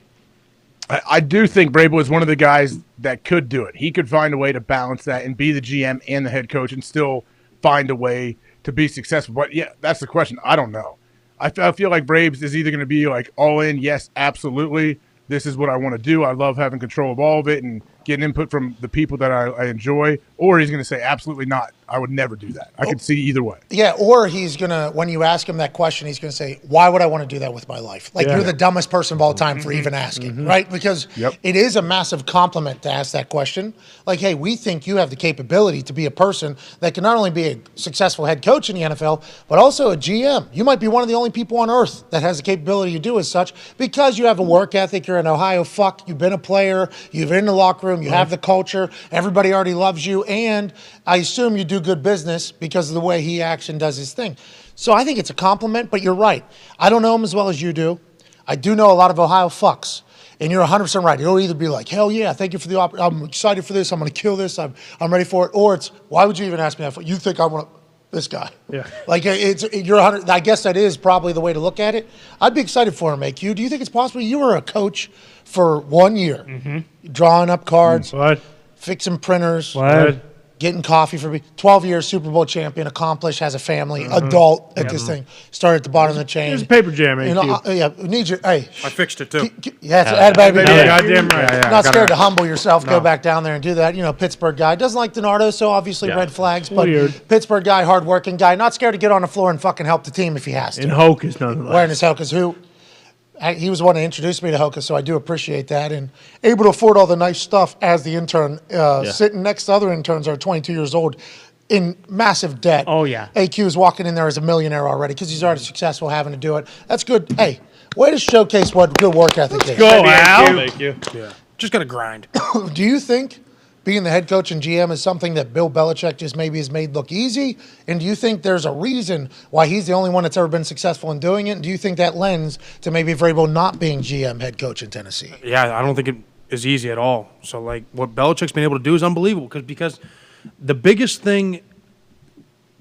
difference, I guess, between those two, right? The head coach has all these responsibilities during the week, things that we don't even see, right? All the little, you're pulled in 30 different directions, things are on your desk, you got to do this, interview, hop on this. What are some of those things? Interviews and media availability? Yeah, it could even be just like you have to show up to some booster event or charity event for all the donors, whatever it is, right? Like things that we don't even see behind closed doors, but then the GM is responsible for everything. Do we get to go to any of those events because we're suite holders? Is there any events that we miss with Jeff Saturday? Is Jeff Saturday doing any suite holders? Anyways, Sorry, doing commercials. That'd be sweet. You're right, for sponsors and partners. That'd be cool. Hey, if he does it, you can come with us. Thanks, bro. But you're saying there's just so much on your plate already, let alone winning. Yeah, and then now from the GM standpoint, now not only are you having to handle, especially at this time of the year, now we start to focus on next year's free agents. We start to focus on college. We start to focus on combine. We start to focus on all those other things. Then you got the pro side of things with still manipulating rosters at this point in the game, plus the practice squad, plus injuries. I mean, there's so many different things. Connor Bean was at the Ohio State-Michigan game. Yes.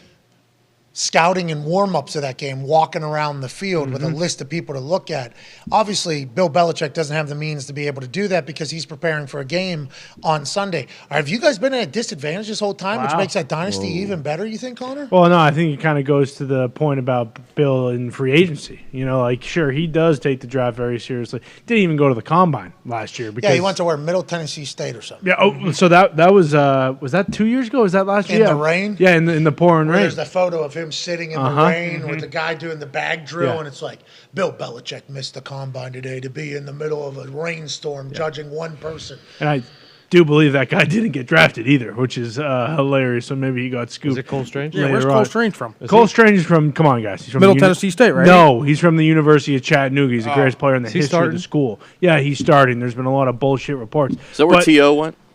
He went to UAB, I thought. No, Chattanooga. Chattanooga. Oh, okay. But for Vrabel, Cole Strange, not the. No, yeah, he still definitely is because he'll be a Hall of Famer when it's all said and done. T.O. already. Yeah, just like T.O. How many Super Bowls T.O. have? Cole's about to have 6. But to your point, well, you never know. At least one. Another guy just like Vrabel, Tomlin. He's talked about it, about him wanting to be, or him being, up for GM. And Tomlin's been like, hey, whatever players I get, my job is just to coach. Man, I'm fucking working. Yeah, exactly. Hey, Jay, that's a weird scene, though. John Robert there. Boom. This is awesome. This Only coach there. Keep your Shows you how bad he hates the combine. Yeah. Well, that seems like a tide has turned on the combine a little bit, too, when it comes to coaches and in general, let alone head coaches, just coaches in general. And GMs are like, you can watch it all at home, right? They got all the angles of it all. Air it, right? Hey, they're like, the scouts need you to definitely go so they can talk to the guys. Get eyes on Get them. to know the guys. By the way, I have to be there, too, with a Zoom call, so can't be in the room. I'm intrigued on what the combine's going to look like going forward, but what did John Robinson do? Let's take our guesses. What did he do, AJ?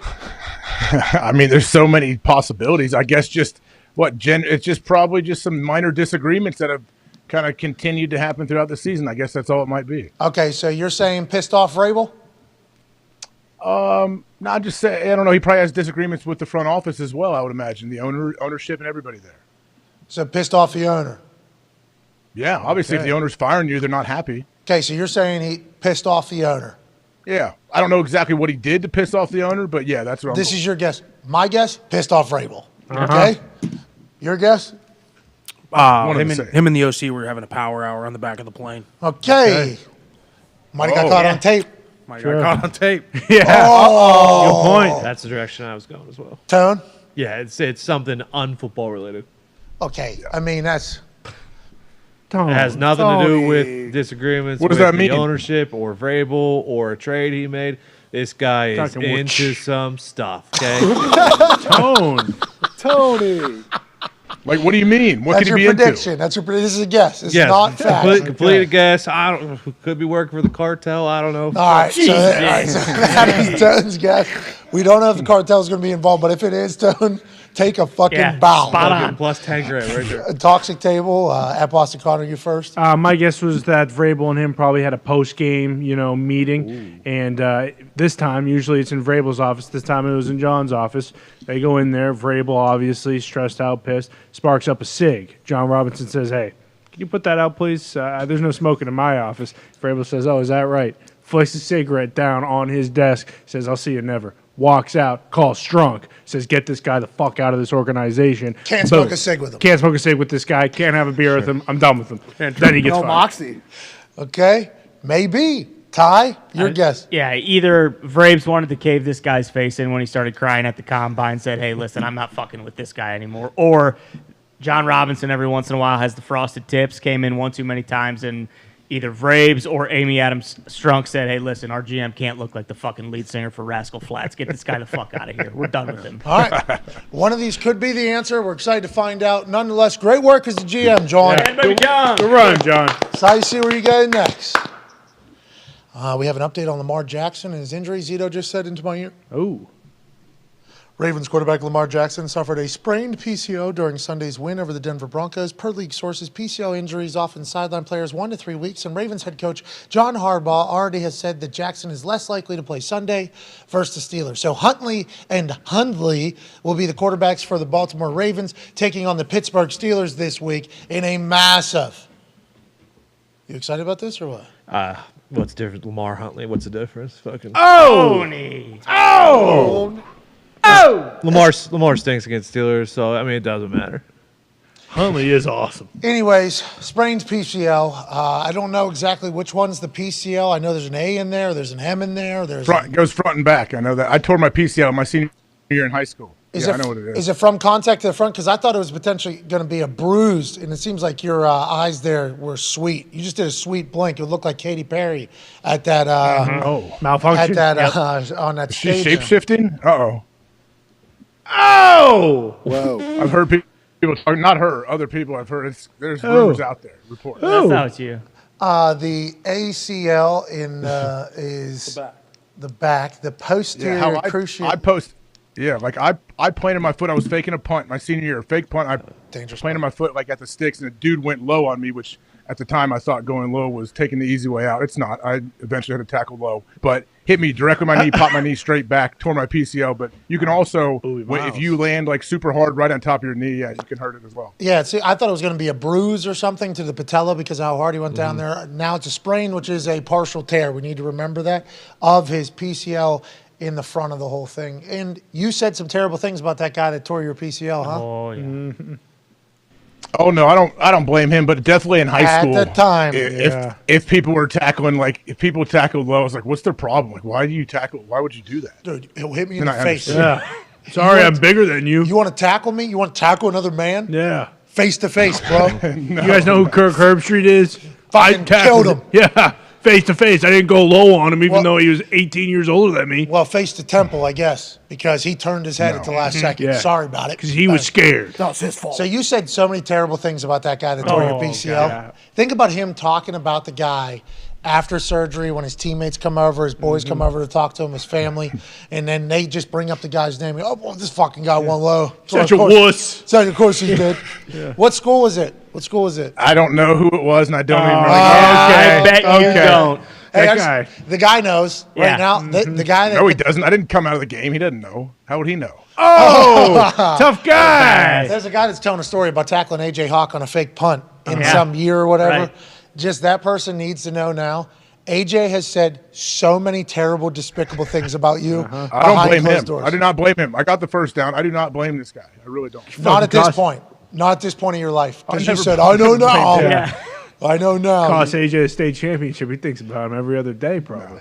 Well, he also cost AJ to have to answer questions about his knees for the rest of his life. Yeah. The amount of times that AJ has had to think about that fucking guy. Oh, my goodness. Oh, my God. Thousands of times. You hate that guy. Every morning. Oh, my God. I thank that guy. I absolutely thank that guy. You've heard me. He taught me how to deal with pain. So all of a sudden, when 30 years old, I got a knee scope. I don't know how to walk anymore. Like, no, I knew you learn how to deal with pain. You learn how to take care of your body. So I thank that guy, whoever he is. All right. Well, I'm happy now at the age of whatever the fuck you are. You see it that way. I thought your piranhas taught you how to deal with pain. Yeah. Because that one. Yeah. They didn't speak English, Con. Well, yeah, but So? their actions. Yeah. What was the one piranha? The one piranha survived 8 hours on the living room floor. Gandhi teaches the world things. He doesn't speak English. Who? Gandhi. Gandhi? Yeah. Gandhi did speak a fair amount of English. Well, it All wasn't the his quotes first I've ever language. seen out of Gandhi. Those are Great thing, translated. Those are translated. I didn't know. Different story. What about the Bible? I guess that's Boom. translated too, isn't it? Yeah, that's Latin. Hey, Q, when do you read the Bible? Is it in the morning or is it at night? I don't read the Bible. Oh! Bible reads Oh! I don't read the Bible. What? I don't read the Bible. Why do you have that cross tattoo then? Yeah. Well, I know I've read excerpts. What's your favorite okay, excerpt? What's your favorite? Phillips? Go ahead. Proverbs. 3:16? There we Proverbs? go. And that's the bottom 3:6. line. Proverbs 3:6. I can do all things through Christ who No, strengthens that's Philippians me. 4:13. I thought that was though I walked through the valley. Wedding of the shadow of Crashers? death. And I look at my mind and I realize a lot left. Because I've been rapping. Good song. Who's this? Even Coolio? my mama thinks that my mind is gone. I'm a man comes a man I introduce it. That's in the Bible. What's that? Is that Coolio? That's Weird Job. Aloe, I think. Yeah, it's Job. Weird Al Yankovic. Anyways, the cross on your arm. Yep. Was that translated from a different language or was that just placed on there in English? Were you born with that? Did you come into the world with a cross on your arm, bearing your cross? No, I got to put on. Who did it? By who? Jesus? Who did it? I'm trying to think. God himself. He's got a lot of ink on Pittsburgh. him. AJ, you got any tattoos McKees- other than that McKees finger? or rocks. No. You got any tattoos? No, other just my finger. No, nothing else. McKees rocks, huh? You got it done I at think it was McKees Rock. That's No. Erotica? You got No, which? Is that I love Erotica's Erotica. in Yeah, there? I love me some Erotica's Erotica. in Erotica was the place that high schoolers in Pittsburgh would go to. Unbelievable place. Pittsburgh. Can I say that? Pittsburgh's What, number getting one. I don't nips think pierced or so. something? It's Pittsburgh's number one strippy. Dude, Getting a Prince Albert over there? No way. They got a tattoo shop to the strip club? Right in the back. It's also Out of suit. Yeah. Urethra. And if you're showing up at a and we know what a Prince Albert is, okay? Yeah. Jeez I Louise. didn't know. Hammer the No one details. gave me any Hammer comments. the details. All right, let's move on. Last night, what did you see from Tom? I don't fully know what it is, by the way. But yeah, Tom looked really good last night. Did it? What? In the end. What is your problem? What is your problem? Let's start talking about some football, please. Okay, Prince? I'm trying. Tom Brady is not going to be able to retire. Just like the guy who's joining us in 25 minutes is not going to be able to retire. In the Monday night kickoff show, where it's RG3, Susie, Steve Young, Booger McFarland, Larry Fitzgerald, Alex Smith, Adam Schefter. I forget who else. They have a Randy still on there? I think No, Randy's he's just on the just- Sunday yeah. countdown one. But on that show, they did a full piece about Steve Young, talking about his retirement, Troy Aikman talking about his retirement, John Elway talking about his retirement, and Peyton Manning being a part of it. I don't know how much Peyton actually talked in the video, but his retirement and him, I forgot how choked up and how small he was when he retired from the Denver Broncos. I mean, he was, all of their speeches when they retired were a lot of emotions, crying, the whole deal. They didn't want to retire. None of them did. Their bodies basically told them they couldn't do it anymore. That's why I think, like, whenever we talk to Aaron about retirement and everybody's just so, even him, I think he even potentially has like a pretty laissez-faire attitude about what retirement is and being able to do it. Those quarterbacks are not able to retire from the. You think Tom Brady, who's still overthrowing people at his age, I think he's got another couple of years. Like, I wouldn't have said that until like last night where Steve Young basically chatted about, like, this guy's still throwing the ball. His body's not going to be the one that's going to tell him he can't play anymore because of how well he's taking care of it. It's only going to be his mind and everything. Seemed like we've blown past any potential mental roadblocks that could have stopped, right? Like, legacy already has it. He has more touchdowns thrown than fucking everybody. They were doing graphics last night about other people in the top 10 in the history of the NFL, touchdown passes. Combine them, Tom still has more touchdown passes than them. Drew Brees, who's number 2, you could add another top 10 quarterback touchdown thrower to his amount, and Tom still has more touchdowns. So, like, all the stats he has, 7 Super Bowls he has beat the game. Tom Brady has beat the fucking game. Like, congratulations. You beat the game. Way to go. And he's still going.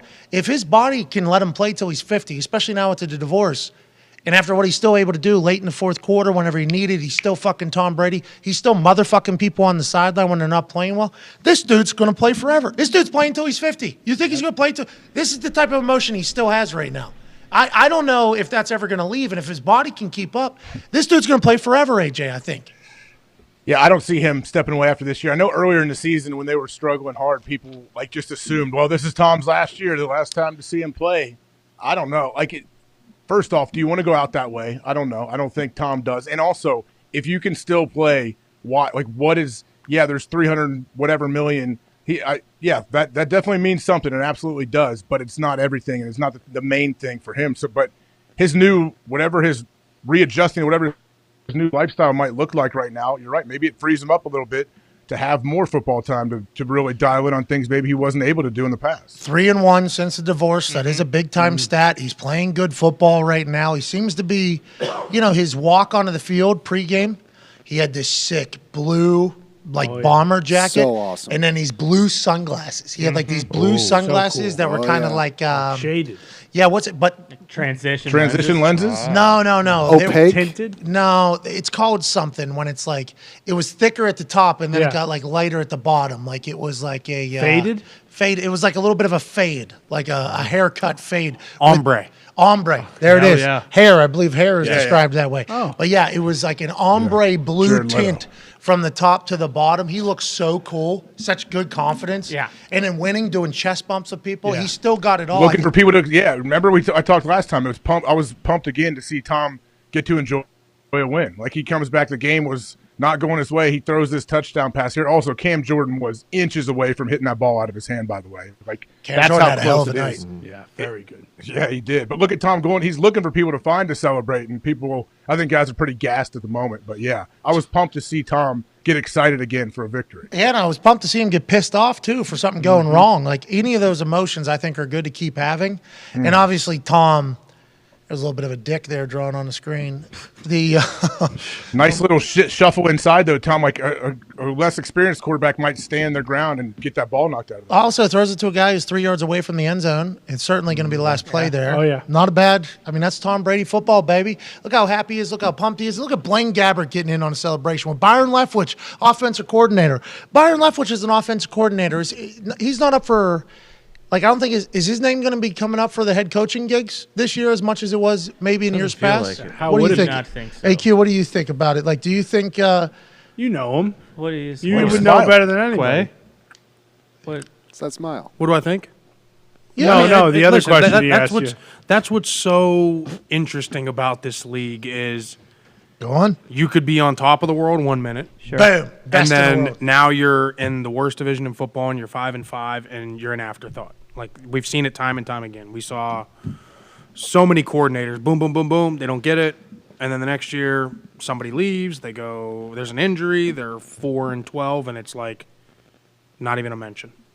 So who knows? You never know. Yeah, I mean, is- now They they can could still go. make the playoffs. They could go win the Super Bowl. They could. They could go win the Super Bowl, and then boom, all those names are back at the top. How come Tom does not call plays down there, or he does? He does not. Why not, you think? It's a good question. More Again, like AJ Price said, right? Like you got to remember everything. Those sheets are crazy. I mean, those sheets of 100 and depending on the game plan, depending on the week, Everybody, I see Mike 120 Leach to has 7 plays. Yeah. 7 plays, man. college. We're run them well. You don't think Tom Brady can keep 100 plays in his brain? He's Tom Brady. Formationally, Yeah. formations, all His the shifts, all the 24th year. motions, all the tags, all the everything. Doesn't he create all those, though? Isn't Yeah. he the one creating I mean, all the AQ was a center for Tom. I would assume AQ was a reputable source for this one. Shut up, AJ. We're Thanks, trying AJ. to Do you ask know some the plays? questions. I mean, when I hear it, yeah, but I don't like remember tag, all the different taglines. Got it. You know what I mean? So it's a lot harder to call the plays than people probably make it out to be. Yeah, and like me, AJ said for too, like instance. situationally, like he's right. Like he's 100% right. Like these cards, the way that they organize their call sheets, right? Like it's here's your third down plays, here's your chunk plays, here's your 3rd and 3 to 6 plays, here's your 3rd and shorts, here's your, you know what I mean? So everything's. Peyton talked about, I forget whose call sheet last night got called in. He gave a reference to a New Orleans restaurant that was definitely French. I didn't hear the name, but Peyton and Eli got a pretty good pop out of it. And it would look like a menu. This thing was so big with different colors on it. And they started dissecting a little bit how there's like a Taysom Hill part of the menu whenever he's in. There's 3rd and short, there's 3rd and long. So I guess it's just a good reminder is basically what Byron Leftwich is to do to Tom Brady, or is Byron Leftwich making all those decisions and Tom Brady just has to live with them? Byron's making most of the decisions and Tom has to live with them. Now, granted, he does have some leeway. Like there is some, you know, like all your no huddle code words are like a part of the arsenal. So like he could come up and whatever, they might have a duo play called and there's far too many people over here. It's like, oh shit, this play ain't going to work. Let's check to this where there's only 2 guys over there and we can just make a 1-word call and go with it. But that's it. That's really it. Well, and Aaron's mentioned before, too, where he has 2 plays and he can choose which one he wants to run based on Aaron also said a monkey could run the offensive run right now. Didn't he? True. Yeah, He actually pretty said. much. Well, and isn't that what a lot of people say too? With like there's no feel for the game when you're doing that because all you're doing is just fucking reading your call. It's like okay, it's 3rd and 5. I have to call one of these. Like there's almost no creativity there, and also with calling that and Tom having a bunch of stuff to do during the 2-minute. Like, is that why they're really good in the 2-minute and they fucking suck for the rest of the game pretty much? Yeah, because they kind of do. Last night was just basically 2 minutes. That's the it. only time they had success. They scored. And every other part of the game, they were fucking awful. And the first series. Opening script. But that's also that Tom has a big part in that probably, right? Okay, like I think they're going to go to him and say, hey, listen, like what plays do you like on that? Tom knows football very well, though. I would assume more than anybody in the history. I mean, right? he beat more than most. He's probably listen. Coaches know one thing, right? But like to actually be out on the field and see everything flying in front of your face and been through every situation in live real time, like he has to know more than anybody in the history of this game. That's why we were so impressed with Brock Purdy, because Purdy gets in there, does Purdy good, just sitting in the pocket, taking right down the barrel on that 3rd and 10. I texted you. Yeah, you think he's a guy. I think he might be a guy. I mean, that was impressive. AQ Shipley thinks Purdy's a guy. That was impressive. I think Shanahan does too, because I mean, he said, I think we're pretty set with what we have here when he was asked in regards to Baker, at least. We'll look at anything, he said. But It showed that he prepared, too. Like, I like guys that prepare as if they're the starter when they're not the starter and don't look like the moment's too big when they get that opportunity. That's at Iowa State in him. Ain't that right, AJ? That's what the Iowa State Cyclones do, right? No, I mean, he never beat Iowa, so we could probably pump the brakes on, hey, this guy's a big-time guy. The guy never fucking beat Iowa while he was at Iowa State. So, you know, I mean, yeah. Hey, if you guys want to crown him, go ahead. Let's fucking do that. But let's pump the brake. Listen, I love seeing an Iowa State guy do well in the NFL. I really do. But let's ease up on, hey, Super Bowl Breece MVP. Hall is a guy, too. Oh, yeah. Absolutely. Oh, my God. He is absolutely a guy. That's no what the question. Iowa State Cyclones do, though. Yeah, they can't beat Iowa, though. They Well, may that's beat what them they this do. year, Iowa's got a Are they good the only defense. team there? Yeah, that's probably what gets these guys ready for the NFL. What are you saying, AJ? What are you talking about? Is that that's the main team in the state, right? Well, I don't know, That's AJ. Iowa State. You tell me. I mean, they beat Iowa once in the last 10 years. So yeah, I mean, if that's how we're measuring it, then I suppose. Well, what about I suppose Northern so. Iowa basketball? They always beat UNI guys in had March Madness. We're not talking about you and I right now, okay? We're talking about Iowa Schools in State. Iowa. Any school in Iowa. Hey, congrats to the Cyclones just creating dogs up there. Yeah. Matt Campbell, right? Congrats. Yeah. And guess what? He's going to be fucking gone very soon because the NFL wanted him last year. They're probably going to come call him this year. And guess what? You spend enough time in Ames, you're fucking getting out of Ames. So, hey, enjoy it, Matt. Well, that's enjoy right. it. well, tell Brian Ferentz to hold tight, too, on that job. Next year is going to be his best year as an offensive Ship coordinator. that dipshit to Siberia. McNamara. Siberia. Jesus. Brian Ferentz. Because they're not going to fire him. He will be back next year. And guess what? Cade McNamara, I love you, pal. You got another thing coming.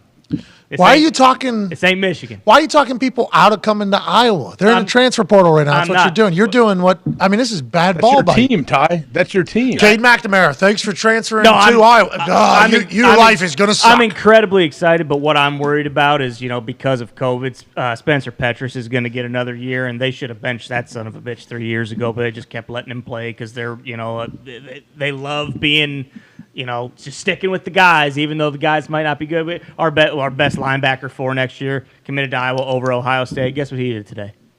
What do you do? He entered the portal. He's leaving. Oh. So that one He hurts. regretted that decision. Colorado, probably. Yeah, maybe. Makes sense. Look at those two. Like father, like son. Yeah. Great head of hair on the kid. He is. Well, that's what happens when you're, a charter member of the Lucky Sperm Club. Usually you get a great head of hair. I don't trust him. Who?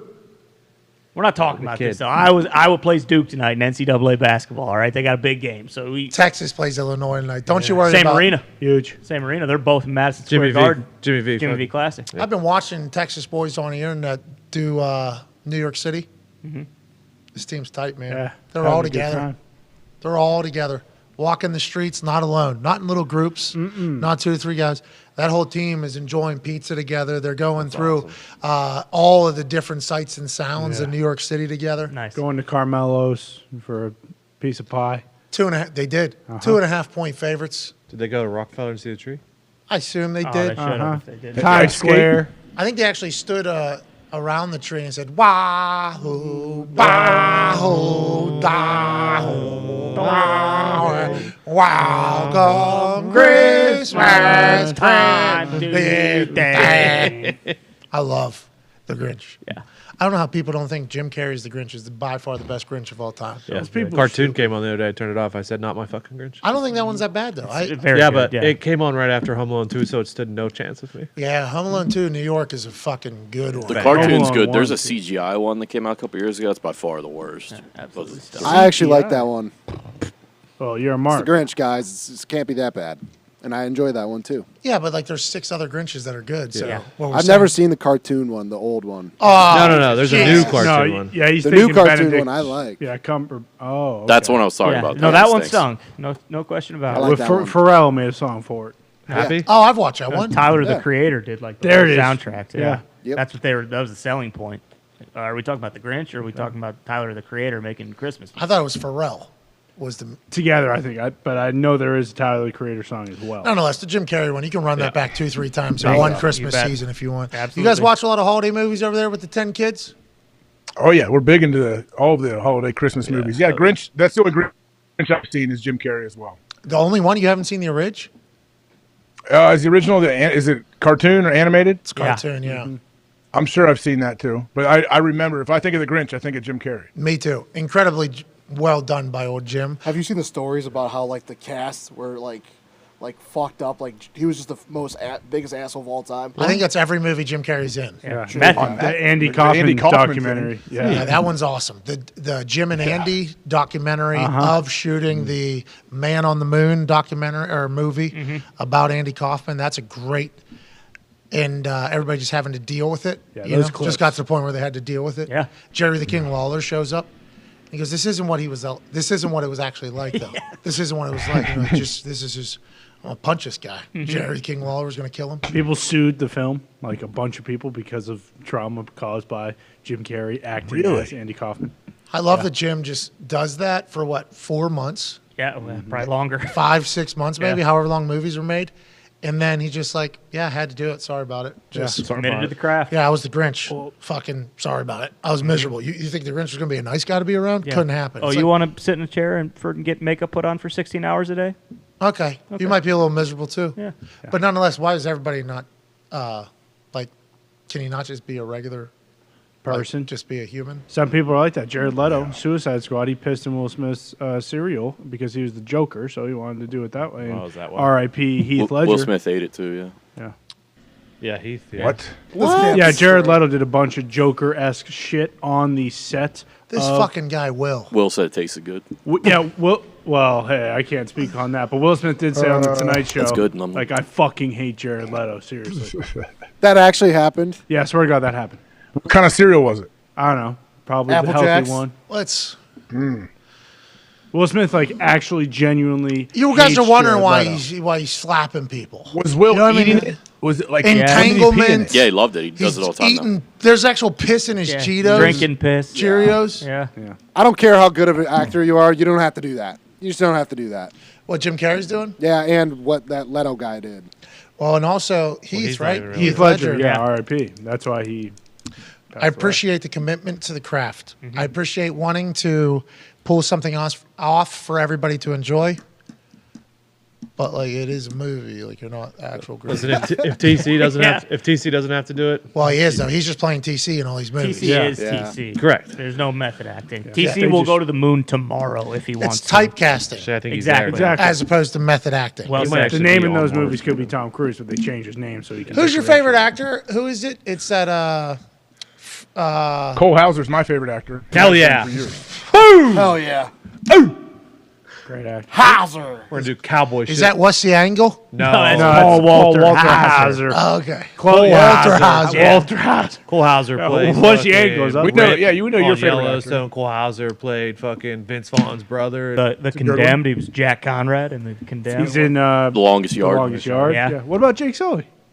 Jake Sully. Cena does movies. Why isn't it Cena? Jow? Because Jow's you know why. I thought it was The Rock. I like The Rock too. Yeah, but his movies just aren't doing what they used to, unfortunately. You mean losing money? Yeah. No, they're Hundreds of killing it. millions of He's dollars. teetering on the verge of being a B-lister. Oh! Get out of here! Do not ever say what you just said. I love him, but that's what the box office is saying. That's not what I'm saying. Oh! People are saying he needs Kevin Hart. And without Kevin Hart, What he's are nothing. you? Hey, Everybody needs. This is The Rock. People are I know. saying That is what I they're don't love saying it. on the internet. Hey, without Secret Life of Pets and without that guy who's in, the Central Intelligence movie. The Why Rock are you doesn't guys have saying all much. this? The Black Adam numbers have come in. Yeah. Colossal bomb. $240 million below what their budget was. There's still time. They're gonna put that thing on digital streaming. Everybody's gonna want it. I don't think it's in theaters anymore, is it? And guess No, it's what? not. Avatar's coming, which is going to just Cycle's tidal over. wave Black When's Adam. Avatar come out? 2 weeks. 17th, I think. Oh, next week, actually. Yeah, next week. I hope it's good. The guy that said it, he wants no testosterone in human bodies anymore. That's right. The guy that made the movie. Because I was originally reading it as like the way of water. Now it's like the way of water. All right. Well, you Tony, cannot do Elon Okay. did say, too, All right. okay, testosterone rocks, NGL, not going to lie. All right, let's talk about some NFL stuff before we get out of here. Honestly, I'm worried about Avatar. You shouldn't. Yeah, Don't be. I think you should be. It's long. No, Why? It too only low. needs to make $6 billion Don't you 2. worry. Thank you. Stop being an asshole. Only needs $2 billion. to cover their expenses, probably. Yeah, well, that would be a lot better than what's going on with the other movies that are happening out there, I guess. I've heard great things Jim went About to the what? bottom of the ocean. about the new Avatar movie. Really? By who? By some good sources. Who is the sources? Who? It starts with a D and ends with an NZ. Isney. You talked to Walt? Yeah, not Inzy. Not Dinsey. Yeah. Disney. is Zito what- also loved Black Adam, unfortunately, so we're going to have to take that. No, with a grain of salt. Zito is a rock fan. True, Yeah, right? true. Yeah. Zito likes every movie he's ever seen. I rented. Except for one. I would Except like for to one. let everybody know that I rented Black Adam at the house to stream it to donate strictly to The Rock. Sure. Yeah. And $7 production. I will say, I could not make it through the first 15 minutes of that movie.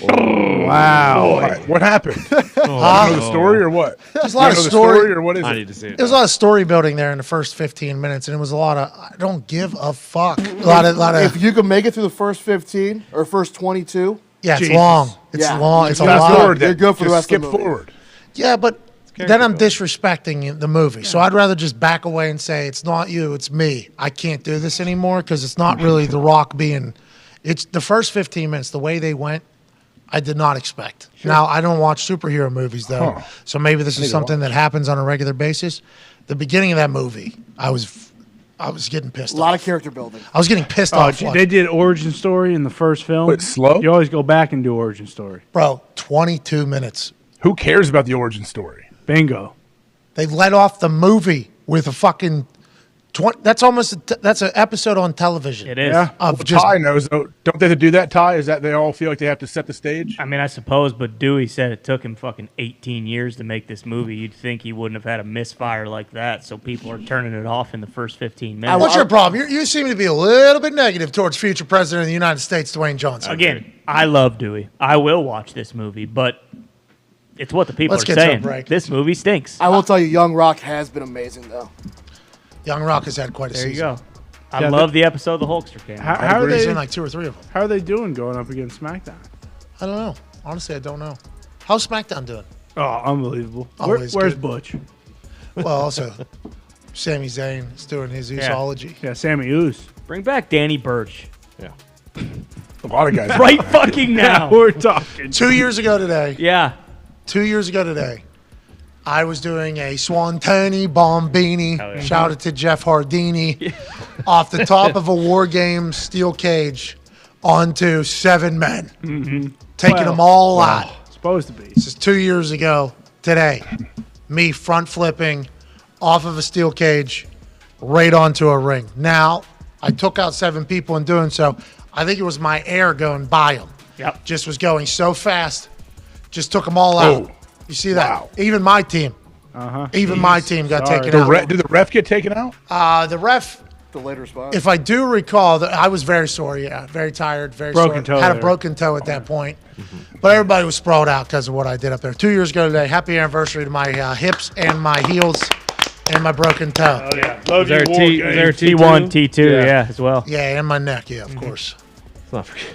Not to mention your arms were dead because you had to lug 8 tables into the Yeah, cage. all by those yourself. tables and everything you see in there, I had to pick up and throw inside of it. Solo. So before I got into the match, quite a rib. I was winning before I got in there, and then I broke my toe in the first minute I did anything. It's great. We lost to the Undisputed Era. They would then go on to break apart, then join each other again in another wrestling promotion, and now who knows? Yeah, how are they doing? Pete Dunne would go on to become part of the Brawling Brutes and go back to his name that he was known on the street growing up as Butch. His friends knew. And then Danny and Oni. I don't know what they're doing, but I miss them all. What? Oh, no. Where are they? Well, I assume he's just planning for a big-time comeback.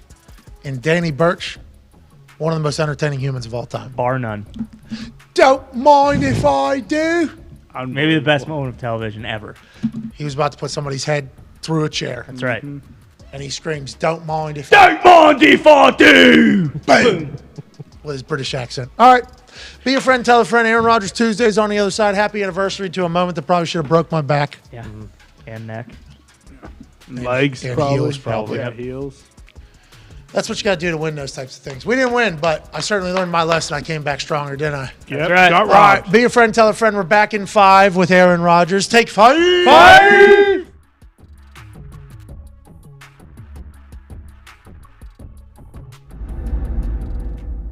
I feel really good. Like my body feels fresh, my mind clear. Like I'm gonna go do it tonight, I think, you know? Like I'm gonna go do it. 77,899 people going bananas. I thought I wouldn't be able to sleep last night. I thought that I'd wake up with high anxiety. That is not the case at all. I am so ready to get out there and do what I was put on this earth to do. I'll be walking out of that thing alone. This is a big night because 11 years ago tonight, I had my match with Jerry Lawler wrestling. Come on! Broadcast colleagues, same night, 11 years apart, could become the first undefeated broadcast team in the history of WWE wrestling. Not good. We will become. Only 2 superstars have actually commentated on the same WrestleMania that they had a match on. Pat McAfee joins that club tonight. Pontius is in and Party Boy's here! Pontius is here! Party Boy is in WrestleMania! Pontius' cheeks are out in WrestleMania! Now he's putting that thing up on Sami Zayn! I would like to say that that's the first time I've seen Pontius' ass, but that is not the case. Hey, look it! Weeman's here! Punches and bunches from Weeman! Weeman's so angry! Oh, look at this! Body slam! Weeman! Body slamming Sami Zayn! Weeman used to kick himself in the face! Are you kidding me? Now he's body slamming Sami Zayn! You know, I've walked out that ramp into this setting probably 10 million times in my mind. There was a time where every time I walked out of a door, I was acting as if I was walking into a WWE arena. So tonight, whenever I feel that energy, is hoping that I don't have a heart attack immediately. I'm hoping that I don't get too gassed, and I'm hoping I put on a damn good show because I've been thinking about this for 23 years. Let's walk the grill and do this thing, huh? I'm prepared. I'm ready. I'm excited. Hey, who do you want to see tonight? I want to see Pat McAfee tonight.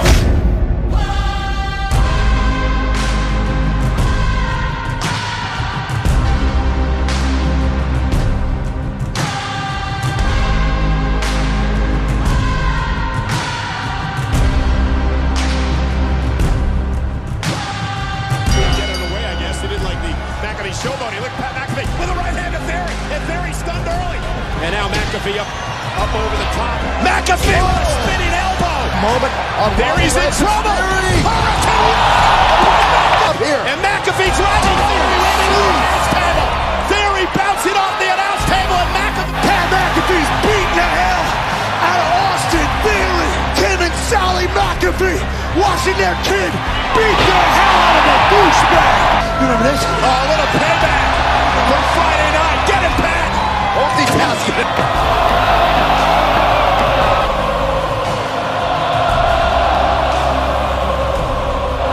McAfee, McAfee lands on his feet. Austin Theory not sure what to do. Holy moly! I'm a sick for the brand. And so is this superplex. The finishing maneuver. The A-Town down for Austin Theory. He hits this, it's over. McAfee rolls him up, shoulders are down. Does he have him? He does! McAfee wins! Yes! Dreams come true! Believe it, Michael! Your broadcast partner has earned himself a WrestleMania moment. I can't believe it! This is absolutely incredible! Yes, Pat! Yes! McMahon gets himself, oh my God, ready to stop it. Oh, from behind! What the hell's going on? And then are you kidding me? Have to get yourself to McAfee beat his little punk. Oh, yeah, that insult. I dreamt of being Steve Austin. I dreamt of being in a building when that glass breaks and all of a sudden the toughest son of a bitch on earth comes out. The fact that I never got to see it as a kid, then I get to watch his last match live, it was awesome.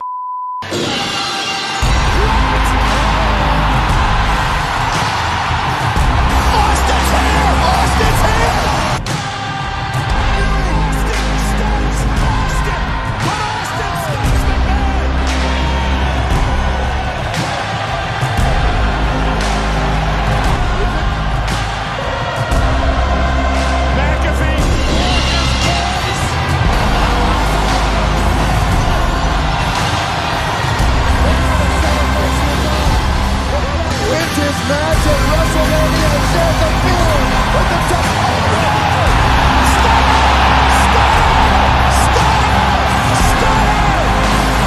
Austin Stuns McAfee! I hate to say it, but DTA Pat.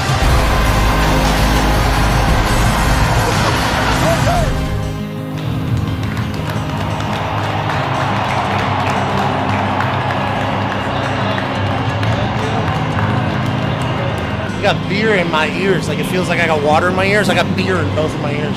But I just had the incredible opportunity and honor to chug beers with Stone Cold Steve Austin. Have a WrestleMania match that Vince McMahon was a part of. I'm living on cloud 50 right now, dude. This is sweet. What a day, what a dream, what a life. Now I'm gonna have a couple more Steve Weisers. What? Maybe a little whiskey. What? Maybe some carbs, because I've been ketoing for 4 weeks. What?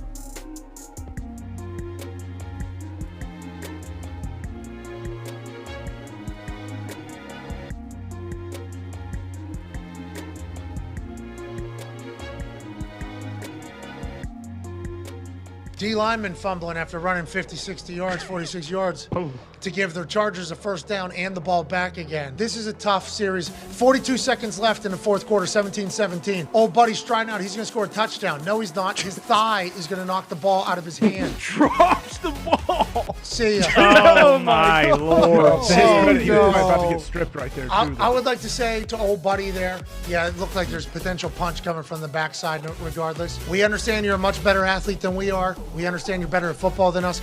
We understand at this moment you thought you were scoring a fucking touchdown to beat the Chargers. Yeah. With that being said, you can't fumble it with nobody touching it but your forearm. The best part is, too, he did return it to out of field goal range, but literally the next play, Justin Herbert just right back into field goal range. And then Cameron Dicker out of the University of Texas kicks his second game winner this year with two different teams, in which he has only played for two different teams. This guy's fallen into the kicker carousel and has showed up both times, both for the Eagles and for the Chargers. Excited to see what he does going forward. Hey, What? let's go! This show fucking stinks, and the fact that you listen, we are very, very thankful for. AJ, you never cease to amaze me with your toxicity, pal. You got a couple of these? God damn it! What the fuck are you doing? Boston.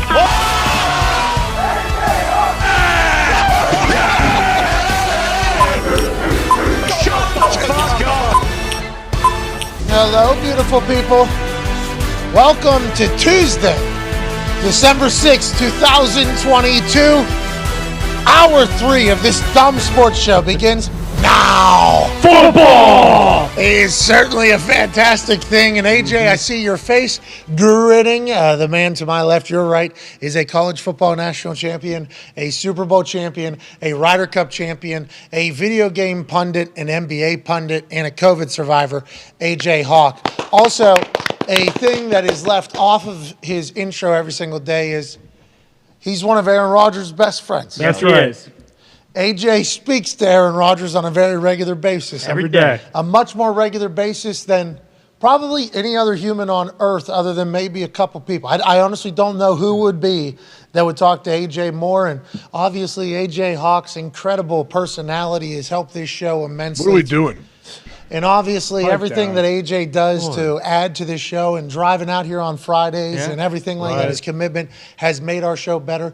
But AJ is certainly the reason why Aaron Rodgers Tuesday is a thing that either started or has continued and will continue because of his relationship with Aaron. So for AJ's closeness to Aaron, we want to thank him for that. Thank you, AJ. Now, with that being said, why didn't you tell us that he was not coming on the show this week? Because it has become it has become very obvious. It has become very. You should have told us. This is something, and I would like to apologize to everybody that is watching right now, because this was going to be an incredible conversation. I was excited to chit chat about the quarterbacking of the team that has the most wins in the history of the NFL. Just beat the Chicago Bears. Things were not going great. Aaron Rodgers Tuesday, not going great.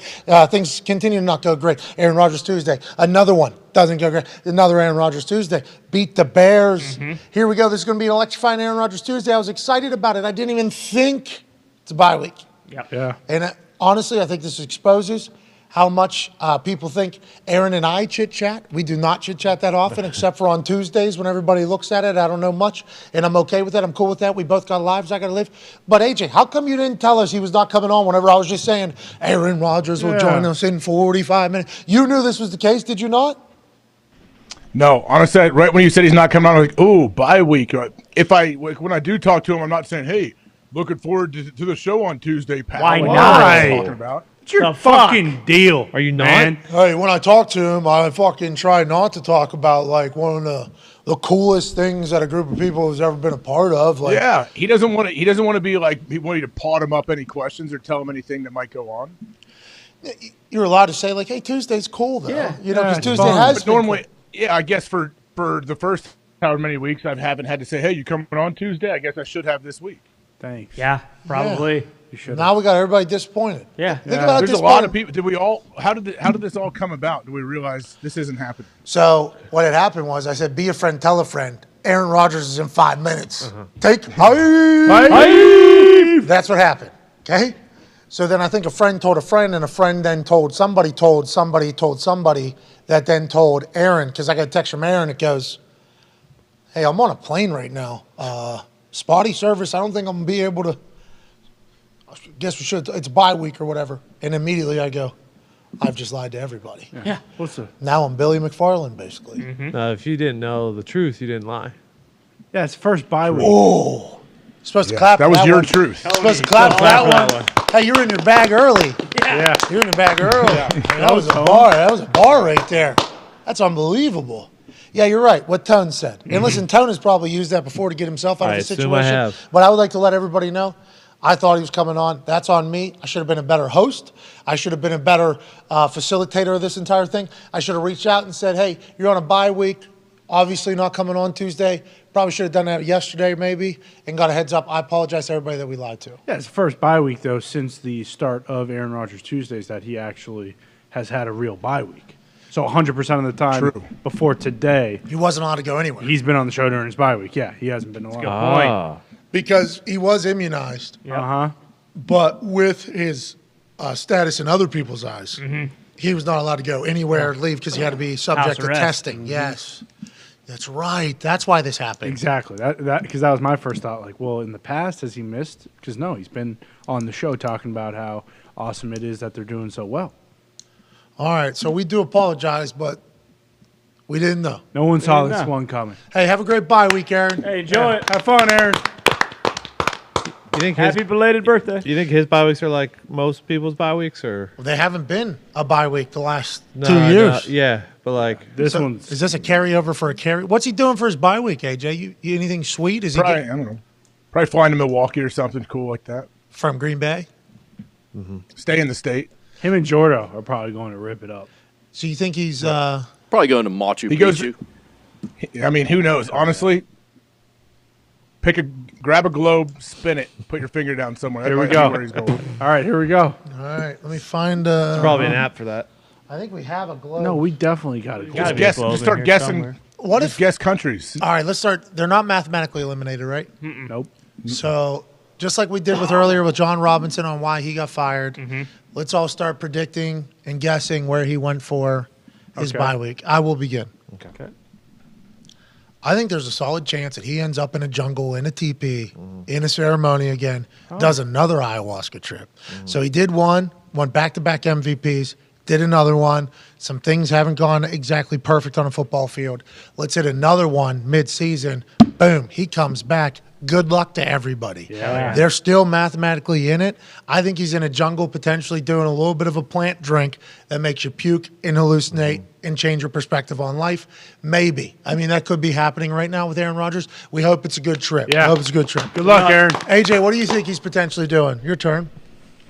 I mean, yeah, I don't know. I doubt. I don't know if he'd be going to the jungle doing ayahuasca right now during the bye week, but maybe you can have a quick turnaround like that. I'm not. I don't know enough about it, but he's probably somewhere far away or headed somewhere pretty far away. But I don't know. He's not like a. I don't think he's just going to go hang on a beach for 4 or 5 days, is he? You think it's an adventure? You think he's going to go like maybe climb He some lives on, I mountain? mean, he's from California. He lives on the beach there. Like, I don't think he's going to go sit there and just lounge. He's probably going to be, taking a bag of footballs with him, his shoulder pads, his helmet, be throwing on a beach, maybe throwing on mountains. For in Monaco, like Russell Wilson. That's right. That's where he's going. Okay, so that's your guess is that he's going to wear shoulder pads, a helmet, and be practicing in a video some destination that isn't a beach somewhere. Okay. Toxic Table, Boston Connor. What is Aaron doing for the bye week? My guess, similar to yours, revolves around perspective. I assume he's probably going to Ukraine. Check out what's going on over there, check in on people, and then remember to himself, you know what, my life isn't so bad. Yeah, we're 5-8, but there's a lot of things going on in this world. He's going to come back, whole new perspective, be only throwing touchdowns. Okay, so you're saying Aaron's going to Ukraine right now for his bye week. All right, Ty, owner of the Packers, what do you think Aaron's doing for the bye week this weekend? When they come back, they have a Monday Night Football tilt against the Rams. It is going to be icy cold that night, so I wouldn't be surprised if just kind of, acclimate. He loves the cold. He may be ice fishing up in Saskatoon. Oh. Get away from everybody. I thought you were going to say he was Wim Hofen. Yeah. Well, who knows? He may be Wim Hofen in Saskatoon while he's ice fishing. One of those shitty little huts just out in the middle of the ice. Dog sledding too, Ty. He's been dog sledding. He enjoys that. Iditarod, maybe? Might be doing the Iditarod. Antarctica? Holy shit. So you think Aaron's potentially in Saskatoon doing the Iditarod. You think he's in Ukraine. I think he's potentially doing Bring Goompy back. Put him in the plane. Yeah. That's right. Tone, your thoughts on what Aaron's doing in the bye week? I believe he's going to the Gaia School of Healing and Earth Education. I believe it's located in Vermont. I believe he's going to finish his studies at that said school. What studies is that? The Healing and Earth Education. Okay. Boom. He's gonna be good. He's gonna be a doctor. Yeah, it's a holistic place. He's gonna be a doctor from Vermont when he's on his way back in AQ. Congrats. What do you think? We don't know if it's happening or not. Remember, these are all just guesses. These are just guesses. Pure conjecture. We don't know if these are real or not. Oh. The Packers are in Spot their on. bye week. AQ, what do you think Aaron's gonna do for his bye week? I think he's on his way to Qatar. Boom. Yes. Go watch a little footy. Stay in the nice accommodations they got over Go there. check out the new football. Holy shit. Yeah. That's Some where he's at. perspective. Piping hot falafel. Yeah. Support Harry Kane because he was just in London. Yeah. Oh.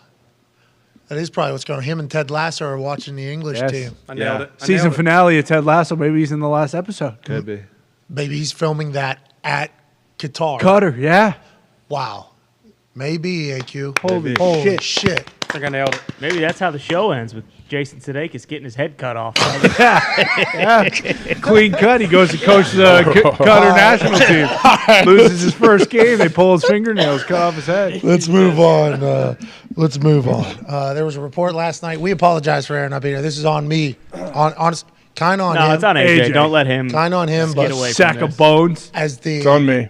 as It's on the, me. as the okay, thank you. That sounds like a fake one though. That coaches do like. Yeah, exactly. That's what it was. That's on me, guys. I'm going to have these guys ready. I'm going to blast their skulls all week long. We're going to run, cut 300s after every single practice. That's on me. Yeah, that's on me. I didn't have you guys ready enough. I didn't tell you what was coming, exactly how it was going to come, and that one's on me. And I told the media that. Those are just like, and I'm always going to be guys who's going to take blame. Remember that. That one's on me. A couple of missed tackles we probably could have made. I have to address fundamentals better, so you guys make the tackles better. It's like, hey, just enough. You know what I mean? Tom McMahon did that a couple times where he would take blame for like a block in the back on like a punt return that fucking certainly screwed us. That's on me. Obviously, you guys didn't know the rules or whatever. I'm like, Tom, shut the fuck up, okay? It's not on you. You don't even need to act like it's on you. We all know it's on somebody else. And Tom's like, no, really, I could have coached it better so it didn't happen. It's like, Tom, shut up. No, you couldn't have. I appreciate the faux accountability here, and maybe you do feel that's the case, and that's kind of what you were doing, because this is on me. This is on me. I should have reached out and said, hey. It's on all of us. It's on us all. Especially you. I don't We're know. a I team. feel like this is kind of on Aaron. Am I the only one who's thinking that way? Just because he could have let us know, and since he's never done the bye week thing, so not to blame him. I mean, I love the guy, but Well, that's what we were actually doing. Right? Yeah. We are placing blame. Trying that's to what find I- out who we can assign blame. that's what I'm doing. I'm just throwing that idea out there too. But you said like don't want to blame Aaron, but No. kinda. But a text or even the shoe maybe- fits. That's not normal though. For me and him, that would not be a normal thing. But then once again, that comes into that's why it's AJ's fault. Yep. a lot of fingers coming back to you, Bub. I don't know if you had any faux accountability there or real accountability. It seems like a lot of roads are leading back to your conversations, Bub. AJ can't look at us in the face Yeah. and say, "Yeah, I haven't texted with Aaron since the game on Sunday," because he has. Is he mad we didn't wish him a happy birthday? We did. I sent him a text. Okay, never mind. Did you He's not? probably- yeah. I did not. I said He probably good has. luck, I mean, bro. Not. Pat, you would know with his high level of income, if he's on a private plane, is there Wi-Fi quick enough to do FaceTimes? He said it was spotty. I mean, we FaceTimed on a plane. Sometimes, yes. We figured that out. That could work. Let's FaceTime him. Yeah, Let's, and just also see what he got. probably on a nice plane. Hold on. Guy owns the Bucks. He does. Sitting courtside. Yeah. My feet on the wood. His wood. My wood. Mhm. I own this place. Yeah. I'm an owner here. Yeah. I mean, that was one of the best investments of all time. Larry Fitz with This is Suns. tough. Say Spotty that. Wi-Fi. Spotty Wi-Fi. This is tough. He could be trying. He could be to answer. flying the plane. Does Yeah, he have a probably pilot is. license? Is that why you're so into that? You and him? Hey, we're gonna fly. I don't planes. think no. There's a chance. Not- What's his not- he name? may have gotten one. I don't Jimmy know. Graham could be Jimmy's flying probably the plane. flying him. Oh, No Jimmy. answer. Sent All right, the we man. move on. Okay. Okay. It's on me. At the end of the day, my name's on the show. Should have texted him. Abnormal for me to think ahead like that. Something I got to get better at.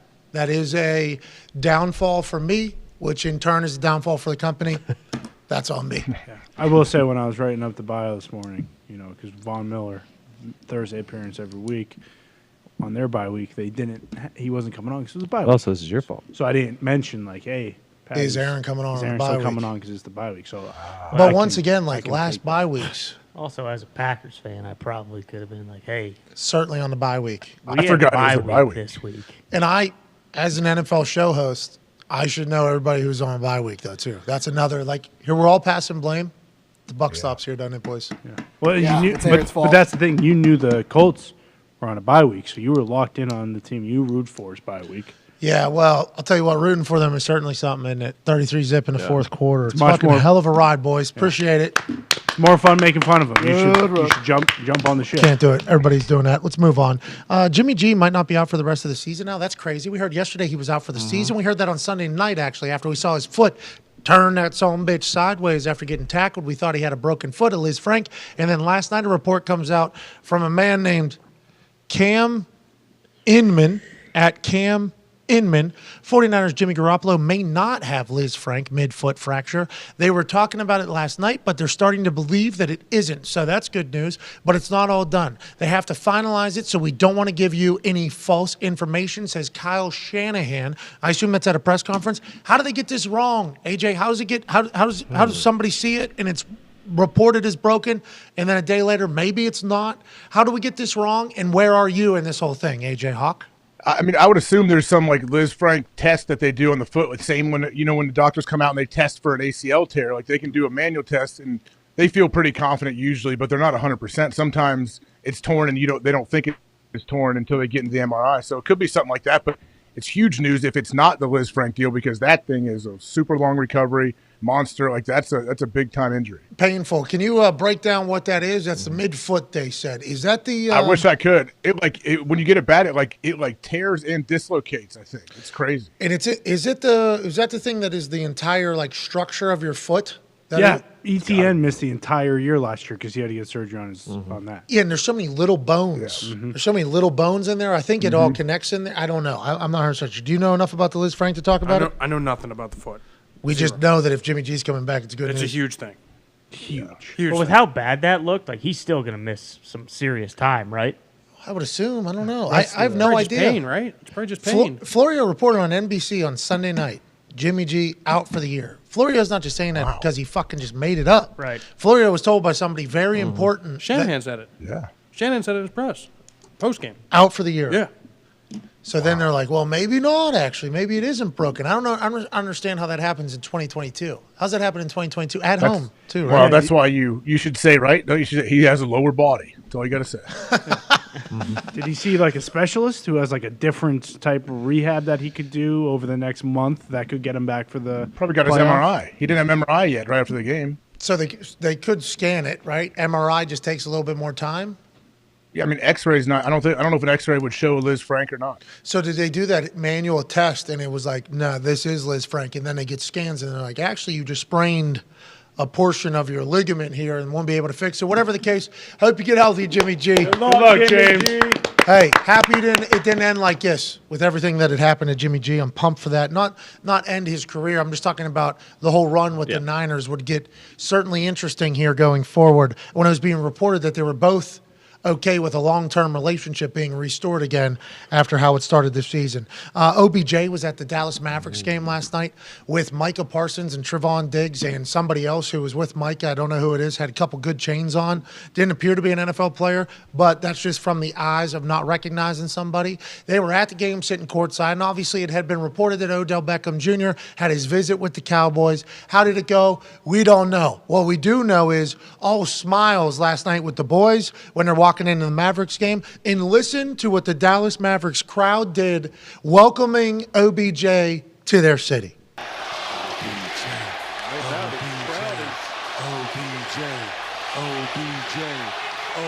Micah Parsons, potential NFL MVP, sitting next to him. Diggs, the man who had almost broke the record for all-time interceptions and is an all-pro, next to him. They're chanting a man that isn't even on the team yet because they're trying to do their recruiting pitch, saying, Odell Beckham Jr., come join us. There was reports on the internet that he had agreed to terms there. Then this morning, Jerry Jones did an interview with Chop and RJ and Dan. On the fan? I believe. Chop, RJ, and Dan on the fan. Where he said, I think RJ Chop and Dan, I think. RJ Chop and Dan. I believe that is the name of the show. Is that Chopper? No, Chopper is AJ Hawk's father-in-law, Brady Quinn's dad. Yes. Right? Correct. Chop, I believe, is radio talk show host in Dallas. Okay. I think. Okay. This is once again me just looking at a tweet and trying to remember the people on it without remembering what was said as a whole. Sure. Interesting predicament I'm putting on a live microphone, but I believe it's RJ Chop and Dan. Not 100% sure. They're in Dallas. Jerry was talking to him, talking about the Odell Beckham Jr. signing, if it was to happen, and his thoughts on it. And they asked him if he was confident or something in Odell Beckham Jr. being healthy after not seeing him work out, if you didn't see him work out, and would you sign him or whatever. And Jerry said, no, I'm not confident. Like, he went on an entire run basically about how I have no idea what's going to happen, and injuries are prevalent. This is something that could happen to anybody. And I don't think he said anything disparaging about OBJ at all or not true at all. And he kind of went a roundabout whole thing. What is Sean? Fuck. Shan? Shan and RJ. God damn it. Anyways, this is super close. Was I? I don't think so. Yeah, RJ, Chop, and Dan. That was all right, so it's Dan instead of Shan. I apologize. On the Fan. What kind? DFW's #1 sports station. I do apologize. Here's what Jerry Jones said about Odell Beckham Jr. and his health to Shan and RJ and Chop. Is Chop on her? Why would you be confident in signing somebody that you haven't seen work out coming off an ACL 9-10 months ago? Well, I'm not confident at all.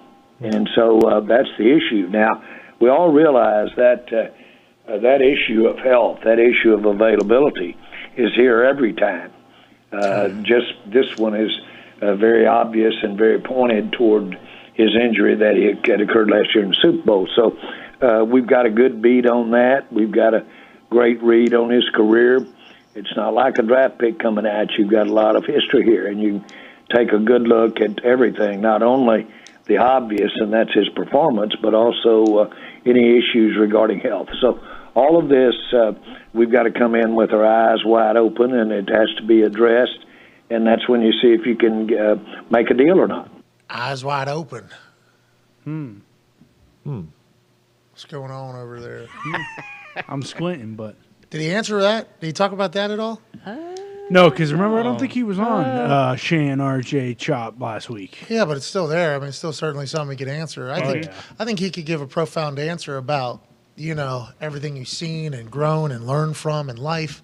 But for some reason, just hasn't. It's interesting. I don't understand why he hasn't just chosen to address it head on as a, example of where the world was, where we are, where we're trying to get to. I think, it could have been something, but nonetheless, he did talk about Odell Beckham Jr. He said, I'm not confident. No, I'm not at all. Does it sound like he's going to be a Cowboy, though? I don't think anywhere else makes sense for Odell Beckham Jr. And how do you think it goes as a Cowboy for OBJ down there with Corey Gamble, I guess was the other guy, Kris Jenner's boyfriend.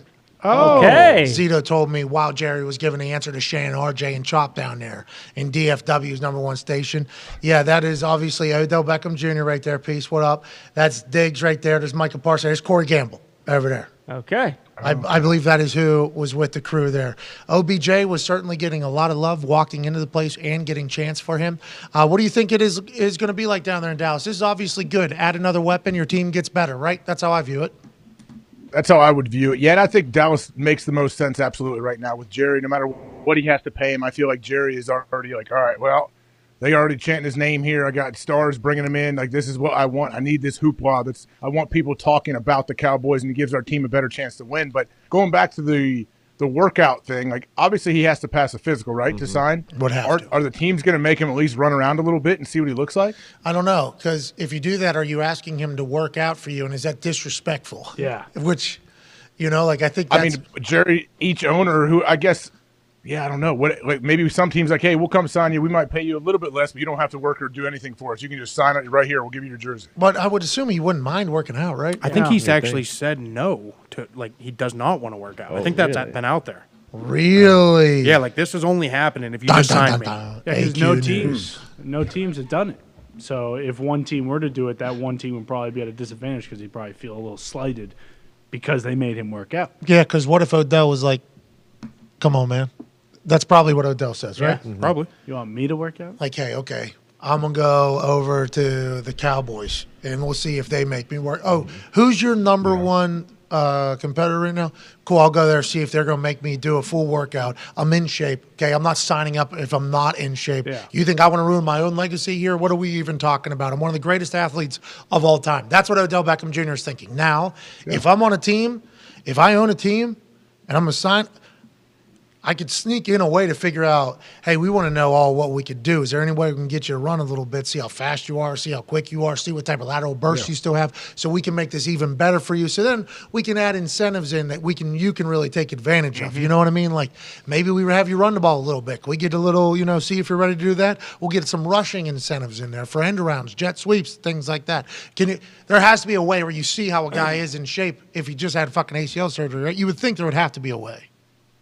I mean, yeah, I think if you present it to him like it's a profession, we talk about like the business side of everything. Jerry could tell him, hey, you're a businessman, I'm a businessman. We 100% trust and believe you and know you've been doing the work. But here, before we give you this contract, we need you to at least run around a little bit. Was this a report on the internet, like a meme that you just read? AQ News? Is that what happened? AQN? I could have sworn I heard it somewhere. Are we not seeing it anywhere? Can definitely. Oh look wait, it up. man! If you've seen it, I mean, I trust you. I can see him not wanting to go work out for a bunch of teams. I mean, there's no way he wants to do multiple workouts. I don't, those workouts they suck. Yeah. I've watched people do workouts. They are tough workouts, not fun. Normally, you don't have to do it if you're a big time signing. Like free agents don't have to do these types of things, even if they're in surgery or anything like that. The bad news: the Cowboys are now under the impression that while he's excited to wine, dine, talk, tour, and undergo a physical, Beckham, coming off the knee injury that has kept him sidelined for almost a year, may not be willing to actually participate in a workout, and that's a problem. While in New York, Beckham had a Thursday dinner led by Giants head coach Brian Daboll, and then on Friday underwent a physical, spending a couple of hours at Giants HQ before jetting off to Buffalo.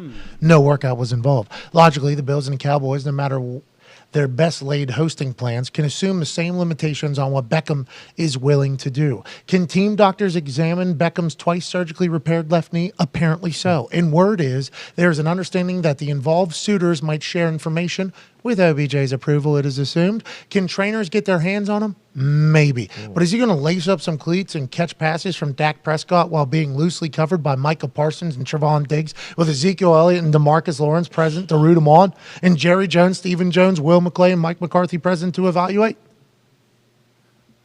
You're welcome. Where was that at? Where was that from? Fan Nation. Okay. That's like a reputable. Yeah, absolutely. Reputable. Yeah. Step below Sports Illustrated. I was on Sports Illustrated. Oh no. Oh yeah. We have to talk about this. No. Oh no. Oh no. Whatever OBJ does, we're happy for you, buddy. Good luck, OBJ. There. But remember, no free agents have to do full workouts before they get signed to a team, because you've already proven on film what you could be, what you are as a pro, and everything like that. So it is considered quite a slight, I would assume, in the Odell Beckham Jr. camp to be like, yeah, I'll do a physical. You guys can put scans on me if it's healthy. Also, I'm in fucking shit. Like, what are we? What are we doing here? I think that is how he would view it. Yeah, I could see how other people would want to see the workout. Nonetheless, I don't know what the deal is going to look like.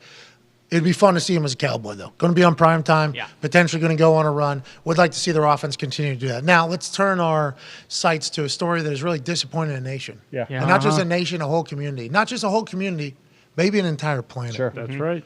It appears as if the internet has done it again. Yes, we all have been duped. The greatest shooter in the history of basketball agreed to do an edited video in shooting a basketball.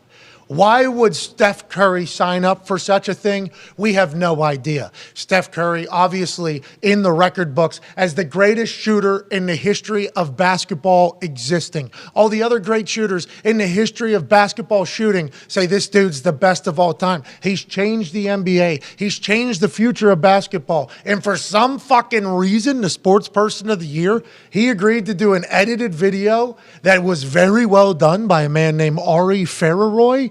And then now we have to question everything this guy ever does. Yeah, we do. Why do we got to do this, AJ? This is fake. I didn't know that. Why would he sign up for it? The bouncing, the rebounding of the ball when they go through the net and bounce off.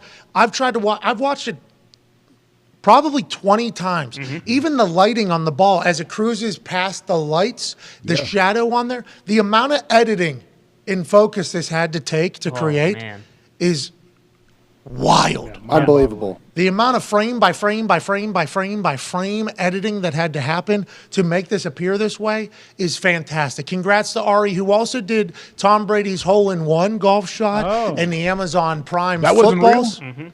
Well, those now a couple What things. about when he threw it into the jugs machine and it threw it right back? That was real. Though. Same editor. I don't know why Steph would do this because I made one yesterday. Now, Are they promoting something? Sports Person of the Year. Here's a back view of it. They even did a back view of the whole thing. 2 different angles, 2 different cameras, 2 different edits to sell it to us as if it's real. Come on. Let's see the original. Where did the originals go? Like I want to see when he really throws it.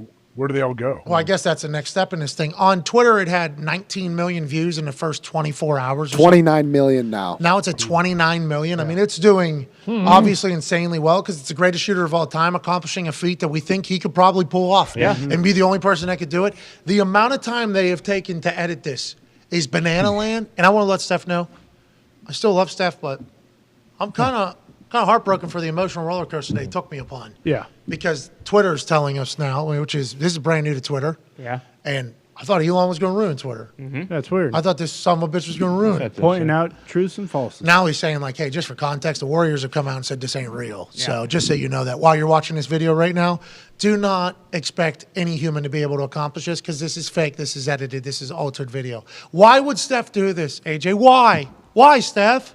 Why? Why do you think? I mean, it's safe to just not believe any video you see on the internet, don't you think? Yeah. I don't want to live in that world. I don't either. But I'm saying this is fake too. You got to at least look at it. This is also. But like, it's his videos where he made 80 straight fucking threes. Fake. Are those fake now? Exactly. The warm-up shots. Are those fake? How are we supposed to? If it was another sport, if it was him golfing or doing something else, I'm on it. I'm with it. Right. But basketball, the length that they have went to make sure we were duped is bananas. And why, Steph? Why? Kicked out of the NBA. And Steph? honestly, I know you guys probably don't feel this way, but after this, I mean, Steph Curry is now my basketball Drew Brees because that is just as bad as a Lightning video. I kind of agree. We're going to kill a guy to market our betting thing. That's right. Yep. That'll make people want to gamble with us. Yeah. Tom.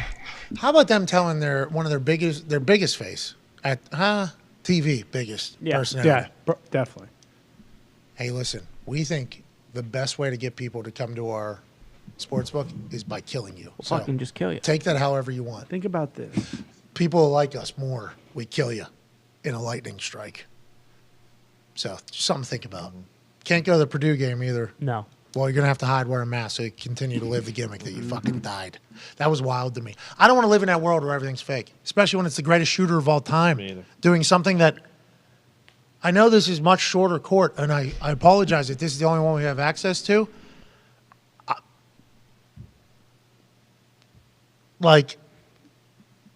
I hit close in the area 3-4 times in a row, like very close. Oh, yeah. Top of the paint, off the front of the rim, bounce out, in rim round, like 4 in a row. I hit 3-4 in a row. A lot of backboards. Very, very close. And I'm like, after I did, I'm like, I think Steph could. I think Steph could have made 5 in a row. Now, granted, it was another 20 feet further back where he was throwing from. Then for me, it's all we had access. But, like, I think that is why I believed it so much because this guy's the greatest shooter of all time. The editing was so incredible. It's like, why, Steph? Why? You know, AJ? It's only going to get worse. Like, they're only going to get better and better at doing this, so we don't know. Ari is an incredible editor. Unbelievable. That is fantastic work. Ari Ferraroy. Wait till it's deep fake of this. When's it going to stop? Yeah. Well, that's already happening. Oh, isn't yeah. it? Steve Curry. Yeah, AI. Everybody wants AI. Look at it now. It's manipulating images all over the internet. AI. No, that was HI. That was Ari that did that. There wasn't no AI that For did now. that. Let's go ahead and relax. It's humans. Okay, that's us.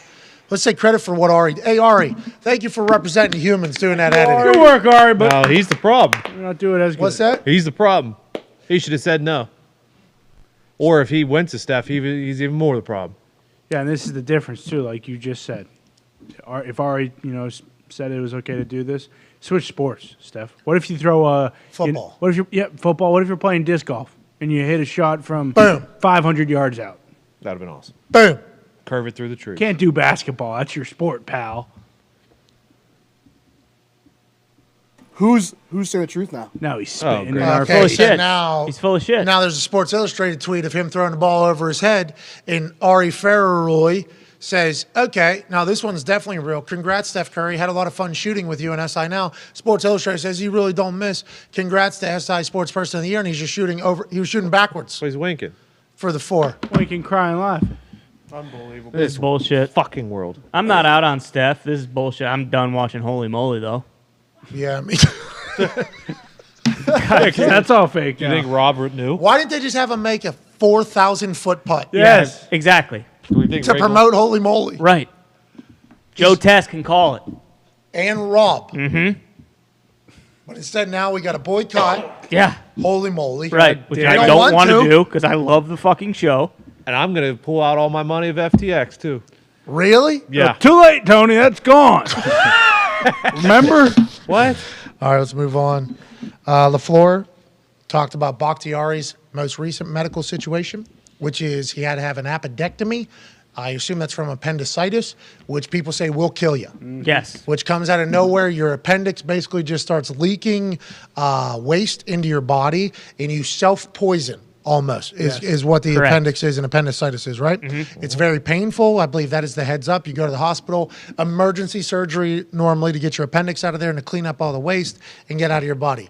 Now, what Matt LaFleur is saying via Matt Schneidman's tweet, shout out to Schneidman on the report. LaFleur said, from what I'm told, it could be a while. So obviously the knee recovery has been certainly a long road for Bakhtiari. Now his appendectomy is a long road potentially is what LaFleur is saying. It's been a rough couple years here for old Bakhtiari. What are your thoughts, AJ Hawk?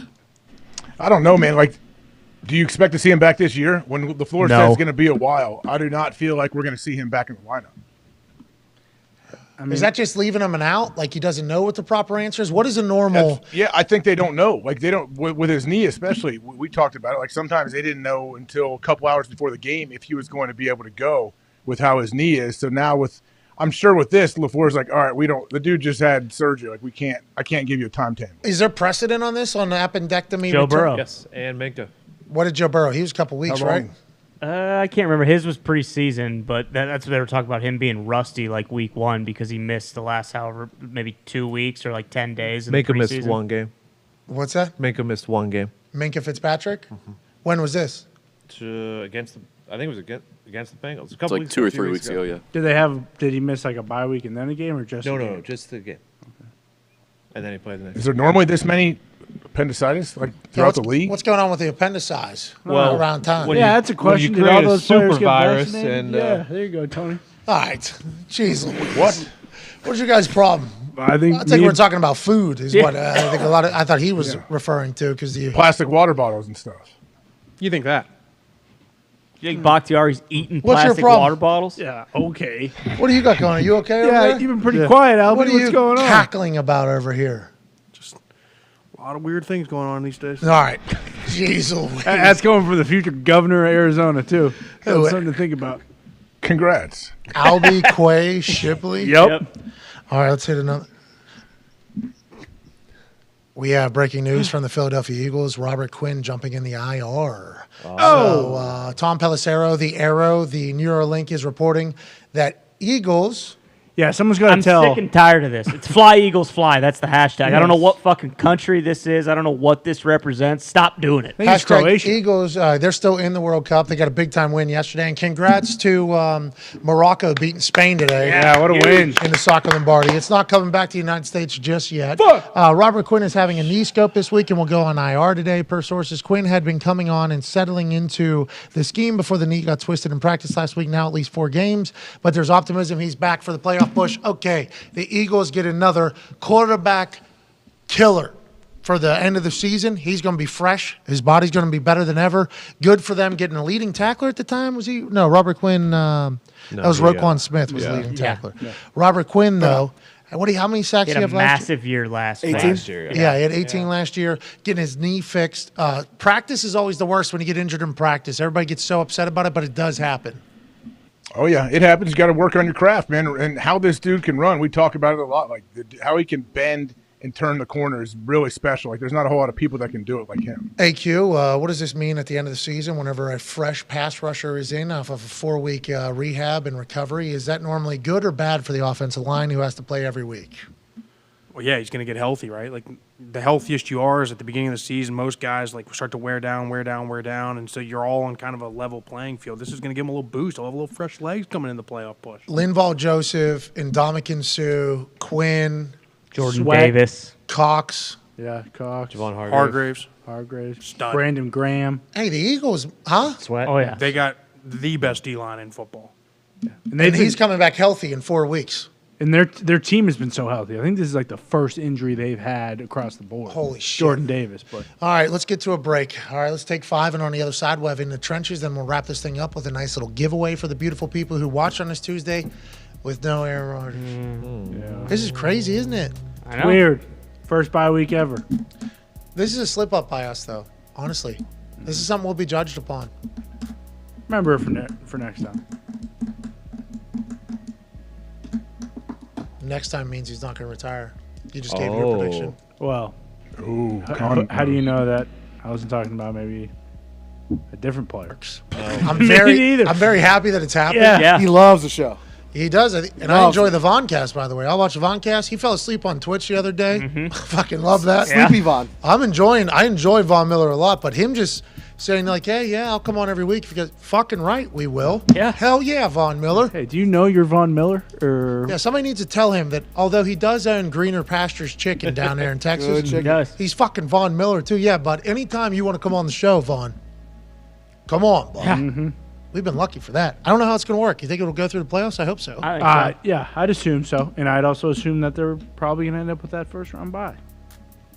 Bill's pretty good at football. Very good at football, and aside from the Dolphins, Who just lost to the Niners. just lost to the Niners, they should win out. All right, let's get to a break. In the Trenches and on the other side, and then a giveaway, and then we'll wrap up this glorious Tuesday, December 6th, 2022. Already December 6th. Wow. Holy shit. God damn. We got no holiday lighting in here at all. Yeah, well. Yeah, the PMS. We got the small Christmas tree. Oh yeah, true. Actually, is this less than 10 weeks from the Super Bowl now? Fucking math says yeah. Yeah. Atta baby, Tone. That's Thank you. crazy. Well said, Tony. Thank you, Tone. That's crazy. Shout out to Math, too, huh? Shout out, Matt. All right, we'll be back in 5 within the Trenches, which is obviously one of the greatest parts of our program every single week. Then a giveaway, then we'll wrap this thing up and then throw to Hammer Dahn, which is going to be fantastic. I can't wait to listen to what the boys are gambling upon. Take 5! 5!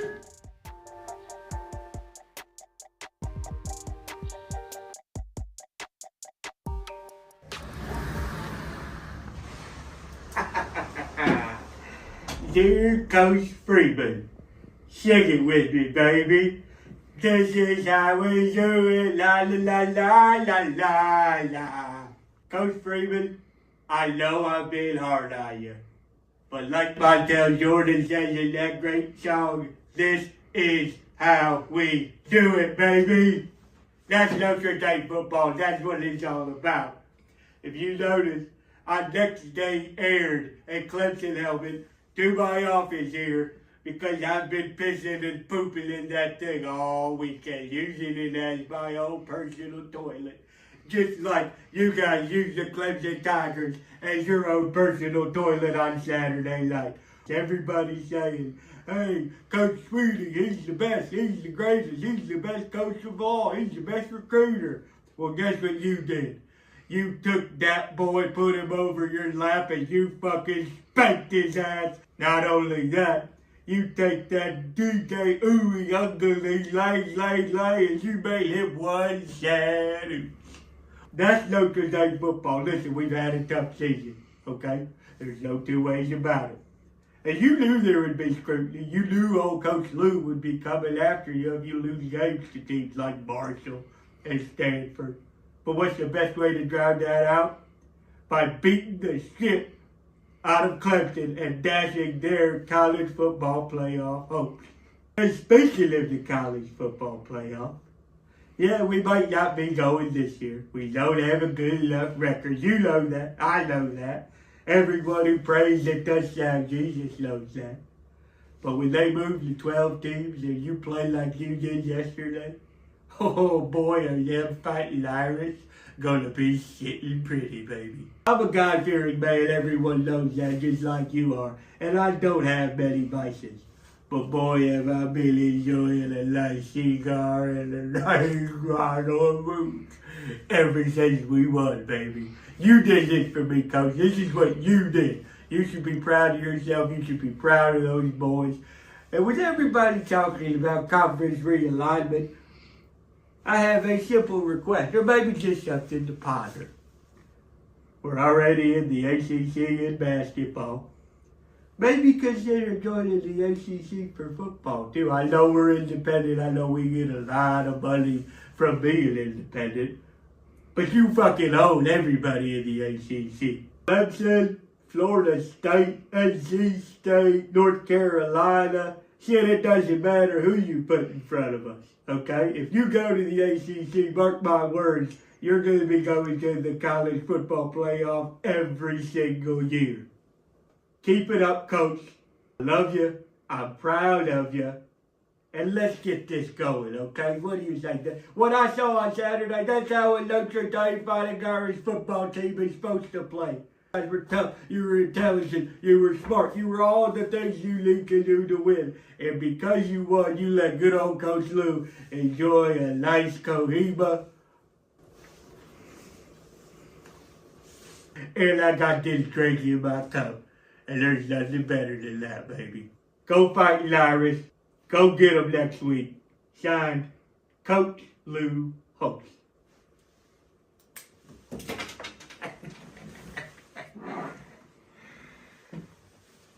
Because who knows what's going to happen with the Jets? Mike White. Yeah. Awesome. Look out. Like, I think I probably should have been number one overall pick. It's bullshit. Mike White. Yeah. Now, listen, he had one incredible game and a drive that looked like he was going to be unstoppable. But the Jets locker room is chanting Mike White's name. He actually said they won't stop chanting my name. So, couple quick things.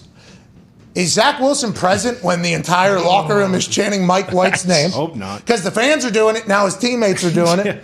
And then Mike White saying, I think I should have been number one overall pick. Is that him saying, Zach number two? I don't know if you remember that. I remember. Like all these subliminal potential messages that are being sent out, not for Mike White to deal with, but it is awesome to kind of get a grasp that in that building, I believe there is a real belief like, hey, this guy is our guy going forward. Why not this guy who appears to be much better than the other guy? I'm excited to see how the Joe Douglas level that drafted Zach Wilson number 2 overall, they also signed Mike White, by the way. Yeah. I wonder how they'll deal with that since they invested that whole thing. And Zach Wilson said, yeah, you're right, I probably could learn some things from Mike White. Yeah, Let me sit back and watch this thing. I believe Zach Wilson did also say, like, you know, when you look at it, I do need to play more like Mike White does. So I think mentally he might already be smart, saying, he's learning. like, get me out of here. I can't beat this guy. Oh, okay. This guy's a legend. That's what he's thinking. Maybe that is the case.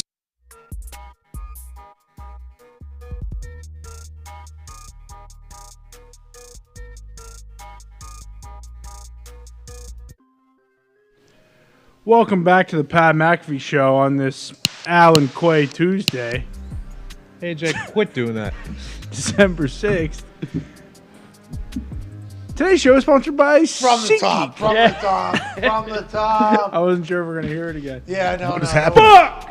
Listen, don't let outside factors, okay, get into your ad-reading brain. That's right. You're one of the greatest in the history of the game, dude. You're only getting better every single read. Do not let a little torch sound don't let that distract you, Come on, dude. Because you know what this is? That's the sound of a fucking rocket ship, and that's what you are in this ad sales game, okay? Wake up! Fire up those boosters. Yeah! Hell yeah. All right. Let's act like we're in commercial break, everybody. Mm-hmm. Hey, Q, you ever going to talk today? Wake up. I brought juice today. Yeah, talk during the commercial break. Commercial break, Foxy. Commercial break, please. We're just letting people know what happens in commercial break here. Yeah. Here's a little bit behind the curtain. Yep. AQ, hey, great show today. You said 6 words. Thanks. That was a lot of fun. You Fauci scared? in 2021, AQ. All right, ready? And 3, we're back. Let's go to Connor with an ad. Okay, 3, 2, and... Welcome back to the Pat McAfee Show on this Alan Quay Shipley Tuesday, December 6th. Nailed it. Today's show is sponsored by SeatGeek. Ooh. Yeah. This is your weekly reminder that they gave us an exclusive link that gives us all 15% off football tickets. And that's whether you're a first-time buyer or not. Wow. We're talking college, we're talking NFL. Wide. We're talking it doesn't matter. SeatGeek has you covered. Just click the link in the description, and the 15% off code will be auto-applied to your account. And guess what, guys? What's that? There's no code needed. Wow. Just click the link for 15% off at SeatGeek. Hell yeah, that was a good one. Rocket ship. Woo! Good job, Connor. You're a fucking rocket Great ship, job. dude. You're so good at what you do. We appreciate that. Shout out to SeatGeek, too, by the way. AQ just said something. That was a great job. He just talked. Great job. Holy shit. Wow. What the fuck? Speaking of saying something, I think he was saving all of his words for this particular segment that we are so lucky to have every single Tuesday.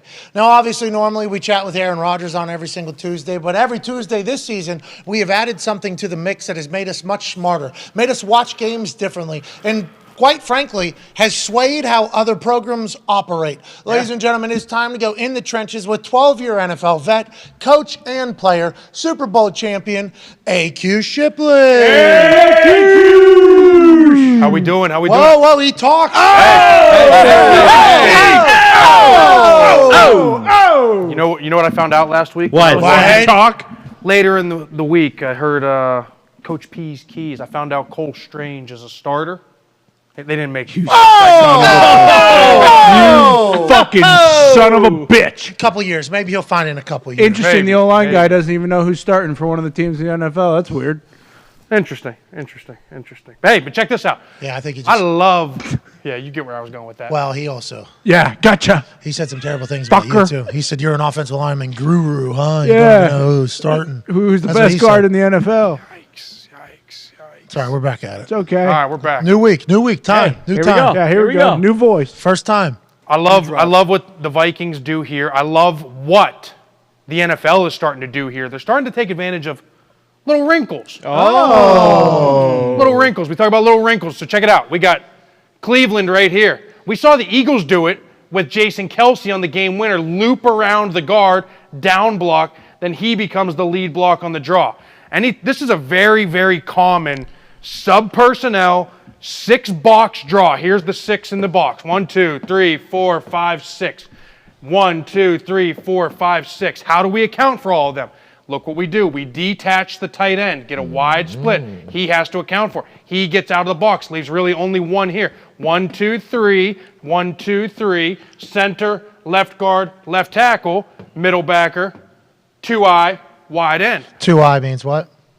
Inside shoulder of the guard. 2 would be head up. 3 outside shoulder. Here we go. So here's what we got going on. This is what I love. In years past, the typical way to block this, we get a little draw scoop. Center guard would just work here. You don't get much of a pass. But what they're going to do, especially with the back over here, they're going to sell like they're running slide protection out to the slot. He will take one step here like he's setting, and then he's going to loop around the center. Whoa. One step here, then loop around the center to block Mosley. Watch this shit. This is awesome. And then Hawkinson, out here detached, check it out. Knows he's wide, fuck him. Let's go get another guy. Now, Traded for we don't middle even need to season. block him because he's so wide. And also take a little peeksy left guard. There it is. Look at the one step right here. One step. Oh, I like it. Now we're selling pass protection. Everyone up front thinks this is a pass. Now we go to the draw, get the ball, and one of the most dynamic backs in football, out in space, doesn't get touched for 20 yards. Kevin O'Connell What scheming a it up. play. What a scheme. I do believe we'll have Kevin O'Connell on the program tomorrow. Oh, let's Kevin go. O'Connell on the program tomorrow. Man. Wow. Ask him about this. Pretty awesome stuff, huh? Nice. Is that a big enough hole? Yeah, I'd say Big gaping hole. Hey, Pat, if you don't mind rewinding this to the beginning, will you? Yeah, you got it, pal. Okay, so here's what I think. I don't know. I would love to ask him. I would love to ask what the scheme is, but we saw Kelce do it, like I said. Down block here, center loop around. This is what I think. I think this is a read wrap. When I say read wrap, If Mosley was over here in the B gap, they would do exactly what Kelsey did. Down block the 2-eye, loop Bradbury around to Mosley. But since he's in this A gap here, I think we go the other way. We get the center to widen the hole here, loop him around. I think it's a read wrap, which I think is really cool. So you think Dalvin could have went here, depending upon where this fella is lined up? And I think these two could switch assignments depending on where he's aligned. Wow, that's super high football stuff, right? Wow. Yeah. How many people have to be on the AQ. same page? Just guard, center, and Dalvin Cook. Go ahead, AJ. I'm just wondering, would they communicate that right before the snap? Like Yeah, how long, or are they reading? They don't read it on the run, do they? No. It would be pre-snap. So like he could obviously trick fuck him if he lined up over here and then shot here, right? But if Trick he fuck? lined, yeah, it's a little. Como se dice? We used to always Common say that coaching terms. little trick fuck. Yeah, a little trick fuck is a great word. You need to add that into your repertoire a little bit more. Yeah. No, but I do think there, whether it's a car meaning center around or guard around, they got a little call pre-snap based on alignment. We're gonna roll with that. You're saying if he was lined up out here? Mosley lined up here in this bubble. Oh, okay, cuz here. Yep. 57 lined up in this bubble. If he was there, we'd get the down block like Kelsey did in the center wraps. Now that he's in here, we get the out block him around there. Bam. Okay. Bam. Bam. That plays. Bingo. That's a hell of a play. AJ, what do you do here? You got a hat on a hat. They tell you, AQ, you got to get a hat on a hat. Watch this as you run it. They got people blocked up. Well, and they get him on a blitz, right? Look at Is that. The other backer blitzing on Yeah, the so outside. we're getting a TE and he's rapping, right? That's the other thing that's awesome. If you're super aggressive here, you're never going to be able to pick. This is them picking off a TE pass stunt right here, which is awesome. Awesome. And then they're able to stay inside out and still keep their leverage on the inside draw. Minnesota Vikings offensive line been playing really well? They have been, and they're without their star. I mean, their star's out with a concussion. They're going to play it safe with them, they said. Right? That's smart. Is O'Neal back at right tackle, or is he still been out? I think he's in there. Okay. AQ, I was told Hawkinson's not a very good blocker. That looked like a pretty good block to Glad me. you brought that up, Foxy. This is what this we talked about this pre-show today. Hawkinson does an unbelievable job. Look, most tight ends right here. Let's rewind this all the way back to the beginning, because this is not his guy. He's his guy. This backer right here. This is the 6 they're accounting for. That's his guy. He recognizes when he loops wide, there's no way he's going to make this play since it's an inside draw going there. He says, "Fuck it, we'll leave him. Let's steal a blocker." Boom. We go 2 for 1. And that's the one that the running back's supposed to beat. Bingo. But instead, TJ Hawkinson takes him out. That's Really, weird. really smart play. PFF said he Smart stinks player. at blocking. Yeah, I was told Yeah. Hawkinson can only catch. Maybe PFF Well, doesn't you know where the he scheme. went to college. Whoa, right? whoa. Looked like you had a little heat there for PFF. What's that I about? just don't think that the people grading it know exactly what the schemes are and what they're doing, all the little intricacies that go on, especially in this part of the world.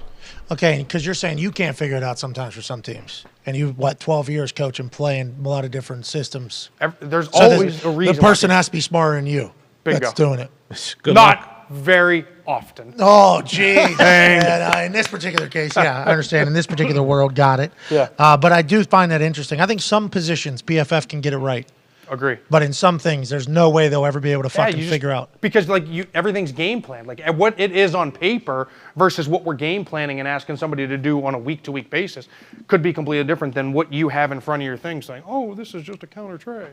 Oh, and it's not just a counter tray. Speaking of counter tray, you see what I did there? Yes, absolutely. We got the counter tray going right here. Check this out. Counter tray, backside guard, backside tackle, pulling this way. Backside guard, flat pull, kick out. Backside tackle comes around here. But here's what I love about this. When we go in the pistol and we hand the ball off on the right side when the run is meant to go to the left, you're getting the counter.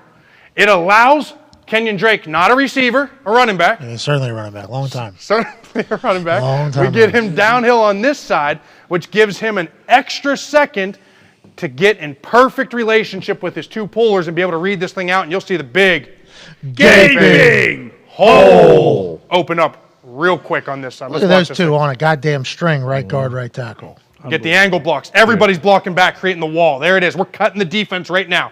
Then we get the kick out. Then we get the other kick out. And we got action.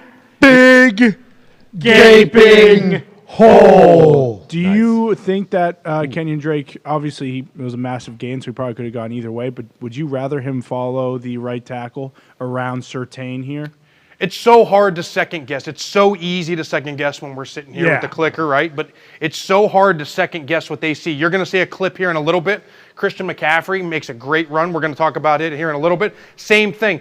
I can sit here on the thing and be like, oh, Christian should have hit the cut right here, and maybe he's gone. Yeah. But, like, what they see in the moment is what makes them special. And, you know, they may miss that one, which could have been a bigger one, but then on the next one, right? Like, it's hard not to just they want you go going right downhill, into it. too. Yeah. You want to go downhill, AQ. Like, you don't want to mess around. If it's open, get downhill right Especially how Drake runs, too. Drake's a hard runner, man. He is. Do you think Greg Roman is a big dumb dipshit like everyone's saying, or are they still pretty sound in the run game and pretty good? I don't think anybody's ever. I mean, listen, like I think they question the points. I think they question the chunk plays. I think they question some of the down the field stuff, right? But like, you cannot question his run game. His run game is fucking impeccable. They're thinking about he's going to Stanford, maybe. That's right. I mean, he's catching all kind of heat. I mean, in Baltimore, and I don't understand it because they got a great offense. Their yards per carries through the roof. Well, they scored 10 points this week. Yeah, so. true. They also lost their star. Let's. Yeah, but even when he was in, they weren't. Or doing much. You know what I mean? So, But like, did the team, I think you're one of the first people to ever really compliment Greg go to Roman bat for publicly him. on a regular basis. I've complimented his run game a lot. It's really good shit. Chuck Pagano also complimented him, I think, too. It felt like it was becoming a trend, like everybody's liking what Greg Roman's doing. Now we're back at the point where it's like this offense. And anybody that ever sucks. played for him, under him, when he was in Buffalo, when he was in San Fran, when they were rolling back in the day, speaks volumes about him. I do they love wonder. him. They love him. They love him.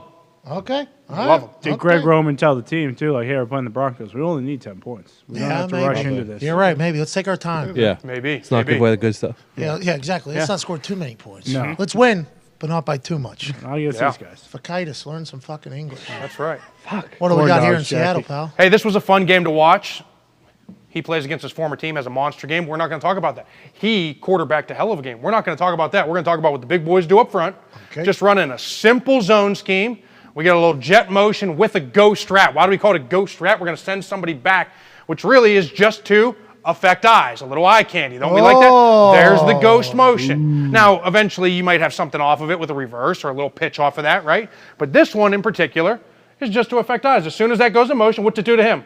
Widens him. What's that allow him to do? Gain leverage. That's all we are fucking trying to do. Help every one of these guys. But rewind it, because we just missed a lot of good shit here. Check this out. We get the slip block working here, but check this out. Boom. We just get carnage throwing people. Boom, boom, boom. We're going to see bodies on the ground. Let the bodies Hit the floor. Let the bodies hit the floor. Let the bodies hit the floor. One. Drowning pool. That's my Wrong word. with me. Two. Nothing's I saw wrong you, with your head me. started- Nothing's wrong with me. Four. Big girl fucking rocks. Something's got you. Something's got Yeah, there's bodies on the floor there. You Yeah. really started vibing. You felt like you were in a concert. Oh, maybe yeah, a little man. bit I of was a- Back left corner. I was in the heavy metal concert in the back left corner. Get out of the fucking mosh pit. Let's go. My time. Hey, but there's the mosh pit. Look at this thing. People are getting bodied. Bodies on the ground. We get- Carnage. Look at that hole, though. I mean, this is a simple inside zone. We get the middle opened up, but just affecting with eye candy. And then everything else on the front side, those guys were just beating people up. Kenny Walker's good, too. Yeah, he's ball player. Hopefully he's not out long. Yeah, him and Gino yelling at each other, too. Yeah, what's that all about, you think? I don't know. Heat of the Sometimes moment. heat of the moment, you know? It's gonna happen. Competitors, it happens. Yeah, sometimes. Coach Thumlin. Yeah. Fucking work. Sometimes competitive people have emotions that aren't normal in the world, you know? It's an interesting thing. Let's go. You love this team. I've always loved this team. Okay. And you also spoke very highly of that fucking guy. Oh, yeah. Purdy. Might be a guy. Brock Might be the a guy. Rock. Listen, like I said, I'll say it time and time again. It's awesome when you see somebody who's a backer prepare like a starter, come in and do the right things. Moment not too big for him. But hey, check it out. Here's what we're going to start with. Okay. Yeah. We always start with him. Of course. Big dog. This is what, whenever we said earlier, this is what we say, hey, why don't we trick Oh, he's fuck? giving Why it don't away. why don't we trick fuck? Trick this guy? fuck him. Here comes the trick fuck. We're just going to do a little D-line move, this guy, because this guy, this is what he's talking. Where's the camera that's on? So, Yeah, you get it. There it is. this way. No, I'll show you. no, No, no, no, no, straight no, ahead. no. Okay, so This way. D-line. This way. No, I'm going to do it this way so Oh, you you're can see lining from the up. side. Yeah, but Okay. that's So not- here, I'm a D lineman. That's They're like the line taught of to come scrimmage. out, and all they do press their hands like this. And so all their weight is forward. So what do? We use their shit against them. We trick fuck them. We throw them down with a little D-line move. There it is. Oh, give the And that just opens the whole backside. We stretch the front side. Take notice of all these guys. This is the key to a Shanahan zone scheme. Watch all these guys. There's no short steps that you get taught in little Mighty Might football or whatever it is. Everybody is running off of the ball, trying to stretch. We get everybody running. That is also started by the pitch. When you get a toss, they have to fast flow. Right, AJ? Absolutely. Boom. You gotta press, too. Yeah, man, they get him going. They get him flying over the front way too side. wide. And now look where he hits this. This motherfucker is going to end up back past this hash. Oh. Trent doing a good job, too, using his back to set a pick after he tossed the lineman down. Really good stuff, right? Throws him down and then just plays basketball and boxes out another guy. That's 2 for 1 right there. Just enough. God, because that's the same as a pancake. Getting him on the ground, right? Throwing him down in his own face. All you want is get knockdowns. This was fourth quarter, too, I believe. It's kind of... This is 3 minutes left in the game. Yeah. 4-minute offense. Oh, you were saying he could have cut back right there when he passed You see what I'm saying? 65? Yeah. And then hit right there. Yeah. You see what I'm saying? Yeah. But how are you going to second guess him, right? Exactly, yeah. Let him do what he does that makes magic. He thought about it. Well, he might have thought somebody from the back end would have caught him. Mm-hmm. Yeah. Because look at old Cuzzy right here. He felt old buddy Javon getting held right Hollins. there. Yep. Look at 64 grabbing old buddy 52. Yep. I don't think they should have called it, but Whoa, that's what he felt that other color flash probably. AJ's linebacker showing. Yeah, look at Hey, his, look, they're look at his holding eyes. on. Look at his eyes. I mean, Look at that his has eyes been right called there. Before. Yeah. He looks. He takes a peek, right? Unless it's a kick return for Takes the a Vikings. peek. Takes a peek. Says, fuck that. Hey, you gotta love this too. Let's go all the way back to the beginning because I always love to give these guys a little love too. Check my man out. Getting a little cake at the top of the rep. Getting a little pancake at the Kittle's top. not in. Wait for it. Oh, gotcha. Got him. The big leagues. Oh, Love giving the tight ends a little love. Oh, you said it. McCaffrey's so awesome in this offense, huh? I mean, that's so good. I mean, when you have a front side toss that is really meant to hit A, B, C, D front side, and it hits out the backside C. God, it's beautiful. Yeah. Beautiful, Oh. beautiful, beautiful, Golly, beautiful, it's beautiful, beautiful. beautiful, beautiful, beautiful. Jeez Louise. Something to write home about. Jeez Louise. Hey, Oh, no. hey. Why would I get something else? What? I love this. I love what we're about to do here. Check The this out. Colts or Sorry, it's against the Colts. Okay, so the first person I want to highlight is the center. All right. Okay, so let's just set this thing up first, right? You're going to get a down block here. Down block there on the 3-tech, which when you get the down block, it's going to drive him this way, correct? You're going to, it's a zone. You're basically zoning off the backside. So he has to reach and get underneath him. So when that happens, both these D tackles squeeze this off. We call this squeezing off the hole for the center who has to get to this mic. Watch him get skinny and be able to just turn his shoulder and get through this little, watch this, and get to the mic backer. AJ, wait to see how good this is. Look at this. Boom, and then get up. Wow. Sweet. How good is that? Because Okay. he's Just supposed to enough be not there. to hold too. He doesn't hold enough. Yep. it. A dumb guy would have held that just long enough. He got enough of him. It's perfect. And then now let me also do this. Okay, so let's go back to the beginning real quick too. What is the worst matchup in football? We talk about it all the time. Tight end. Tight ends on D ends. Everybody knows that. So what do? They use that against them. We bluff it. We make it seem like we're running a G scheme, a true G scheme. If you go back to the very beginning here, real quick. Right here, watch him. He's going to bluff like he's going inside. Watch this. Boom. 1 step, 2 step inside with his head. Watch this. And then collect. You see that? Boom. Now we collect and we exchange assignments with Zach Martin, the guard, pulling around for the Sam. A normal G scheme would be Zach Martin kicking out the end, tight end through on the Sam. We exchange assignments. Bluff, seal him, pull Zach Martin on the Sam linebacker, and then we put the fullback on the corner. Sam, Mike, Will. Sam, this is the strong side of the formation. Strong side. Left side. Strong side. Left side. It's into the boundary. It's again, this is the formation that I love over and over again. I talk about it. Tight end into the boundary. Everybody else over there. Now we only get one support player when the safety's down over here. It's just a corner. Boom. Zeke is out the gate. High step. AJ, is that Sam way too far inside, especially with the 3-tech crashing down? Like, just is that misalignment to even start the play? I mean, he had to run it back, but if he does like box it back, as you'd say, to his help, it doesn't matter. They're all walled off already. So watch at 45. He does get outside of, was that Zach Martin pulling around? if he gets outside here, like he's gonna knock it back to 44 and 58. Watch out, they're all both sealed already. Yeah, block. So even if he's outside, Zeke's gonna hit that thing right downhill and boom. Kind of a two-way go. Yeah. Yeah. Really good scheme, though. I love little wrinkles. I love switching things up. I love you like exchanging responsibilities. Nimble centers. Gotta love that. You gotta love seeing my man get through like that. That's awesome. Get skinny. Here we go. It's time. It's time. I like big bumps and I cannot lie. All right, let's go. Here we go. We're going to fake the power, the one-back power going this way. And when you do that, this is a very typical scheme. I ran this scheme. Every team in the league runs this scheme. Fake the power, quick screen to the receiver, center and tackle. We're going to get out. One step, out. What are we going to do here? We're going to trick fuck, right? That's the word of the day. Trick fuck this guy, get him to go over the top, and then boom, he got the alley. Well, when he gets the alley, Julian Love, you ain't going to like what's coming. No, you're not going to love it at all. No. You're going to Julian hate it. Oh, boy. No. Tyler Larson, 6'4", 325. Yep. Out of Utah. Yep. Jeez. Bad intentions. Oh, no. Wait till you see his feet are above his head. His feet go above his head. It's unbelievable. Brownovich is sick right now. Yeah. Bruce Brownovich, big-time Giants fan. How good is that? Oh, Hey, look, AJ, look, check it out. When he goes back inside, he thought he missed the big block. He thought he avoided the tackle and doesn't even see the Just center. kidding. Tyler He Larson. jumps on top of him too. Man. For good measure. Man, it stinks to play defense.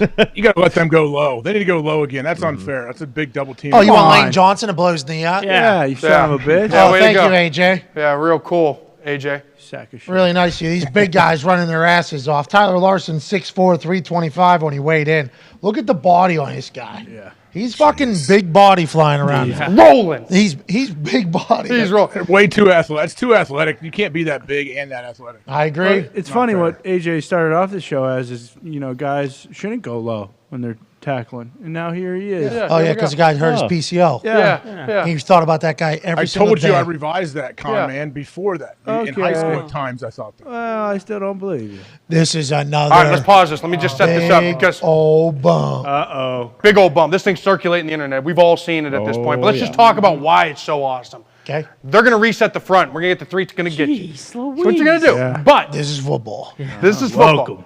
But they're also taught everybody just turn and run. What makes this play, he sets this up like they're really running a true inside zone. He's not just turning his shoulders and running the sidelines like you do typically with the naked.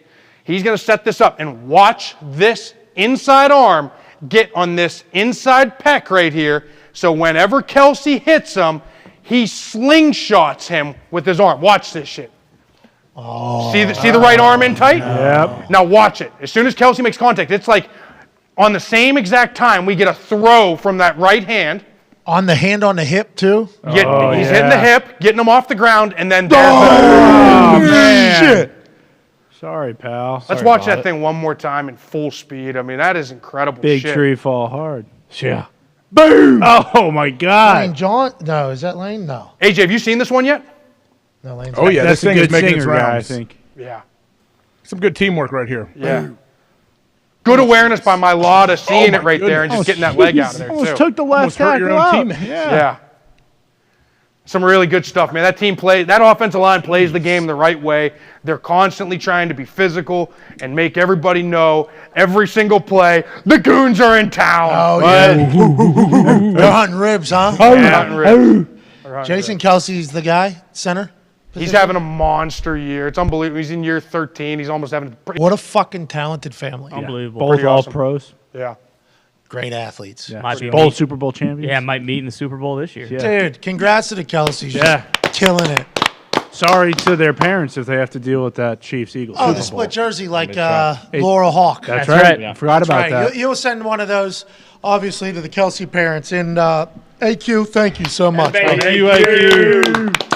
All right, it's time for us to get the fuck out of here. We need to do a giveaway. AQ, what do you want to do, pal? Let's putt. We're getting All right, putts, AQ, here we AQ. go, pal. Bad idea. All right, I I'm- got a 5 today. I want won. a I good won money 2 one. out of 5 during one of the commercial breaks. So Okay. if you go 2 out of 5, Okay. we'll give 15 people Wow. $500 who retweet this video, say something nice to somebody, and put their hashtag in that same tweet. Now, I think the world needs people to say things nice to each other. Sure, I think the absolutely. world needs that right now, especially on Twitter, because they're saying the love speech on Twitter is higher than it's ever been. Yep. They always talk about hate speech, what's going to be out there. The love speech, good. Let's continue to add to that. Let's say Hell yeah. something nice to somebody. Let's retweet this video, and let's put a hashtag in that same tweet where it said something nice to somebody, because maybe we could be one of 15 winners Boom. who win $500 if AQ Shipley can bury 2 out of 5. Going with the cross hole. Whoa! For one. He found the path.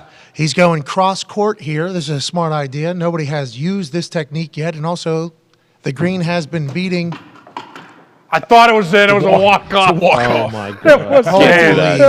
That's almost minus one. I was going to say, he's either got to make the next one or that's Man, did I just -1. jinx this? Yeah. I think that's minus one. I am a bit worried about what just took place here. Oh, I felt good about it. You walk it in, you don't walk it off. I was watching it while I was watching you walk off. Nice. Wow. Nice. Toughness. Let's go. Great putt. That was huge. Yeah. Let's go. 2 out of A 3. potential very embarrassing Hell yeah. false walk-off. Yeah, that was bad. For him to step back in and make that, congratulations to you. Boy, Al. And congratulations to the 15 winners of $500 who retweet this, say something nice, and put their hashtag in there. We can't thank you enough for watching. Hey, Albie, great work. Let's go, AJ. What a day. What a Great day. in the trenches as well. AJ, great show today. Can't thank you enough. Toxic Table, you're fantastic. Tone Diggs, can't wait to watch Hammer Dahn. in 10 to 15 minutes at youtube.com/Hammer. Dahn. Everybody in the back, great work. To all the boys that work here, you are the best humans on earth. Can't wait to join you guys tomorrow. We got Kevin O'Connell joining us. Oh, hell Huge. yeah. And I Ask him believe- about that draw, will you? I will if that was a read on where the mic is. Yeah. Hey, that one draw Dalvin Cook did, is that a read off where the mic is? And could the center and the guard switch reverse roles there for one to pull like the Eagles did, as opposed to maybe the guard pulling on that draw? I love. That's a great question. Is that the way it should be That's phrased? exactly, yep. Okay, got it down. Feel smarter. And I also believe from the Buffalo Bills, Jordan Poyer. Yeah, Jordan Poyer. Oh, nice. Back. Poyer, Haven't talked to him Kevin in a while. O'Connell. We are counting that that interception that did not count Against New England? towards the 12 for the million. Nice. Or whatever. So we are counting it even though the NFL did not. Can't wait to chat with him. And we also have Kellen Acosta, United States soccer player, who we have followed each other on the Instagram for a while. Just got back from the soccer Lombardi. Going to chat with him about all things happening Yeah. in Qatar. Yeah. Time to hear about it. It is time. Because I had high hopes and aspirations because of people like Kellen Acosta and how goddamn good he is at soccer. That's right. That's right. Can't wait to chat with him tomorrow. Let him know, hey, in 4 years, it's fucking our game. Better be. Yeah. It will be. Yeah, it's going to. Congrats to the Vegas Golden Knights beating the shit out of the Boston Bruins last night in Boston, their first loss Wow. at home. It was 3-0, and the Bees came back, went to a shootout. Stoner What had do you 3 want from goals. guys? Stoner did not have 3 goals, but he gave a fucking fiery speech to the boys in the locker room before they hit the ice. And Like number 90. That was a good one. What do you know? He had an unbelievable assist as well. Game puck Nice. for Stoner for a fiery speech pregame. Get the boys in there. That one was for Butch. All right, we're going to get the fuck out of here. We'll see you all tomorrow. Sorry we didn't have enough foresight to reach out to Aaron to see if he'd be on today, because obviously we knew they were in a bye week. And in previous bye weeks, he was under house arrest because of the immunized situation. Right. This is his first bye week where he's able to leave his house in Green Bay. We should have known that. That's on us. Can't wait to chat with him next week, see what he's up to. To all of you, you're the best humans on earth. See ya. Goodbye.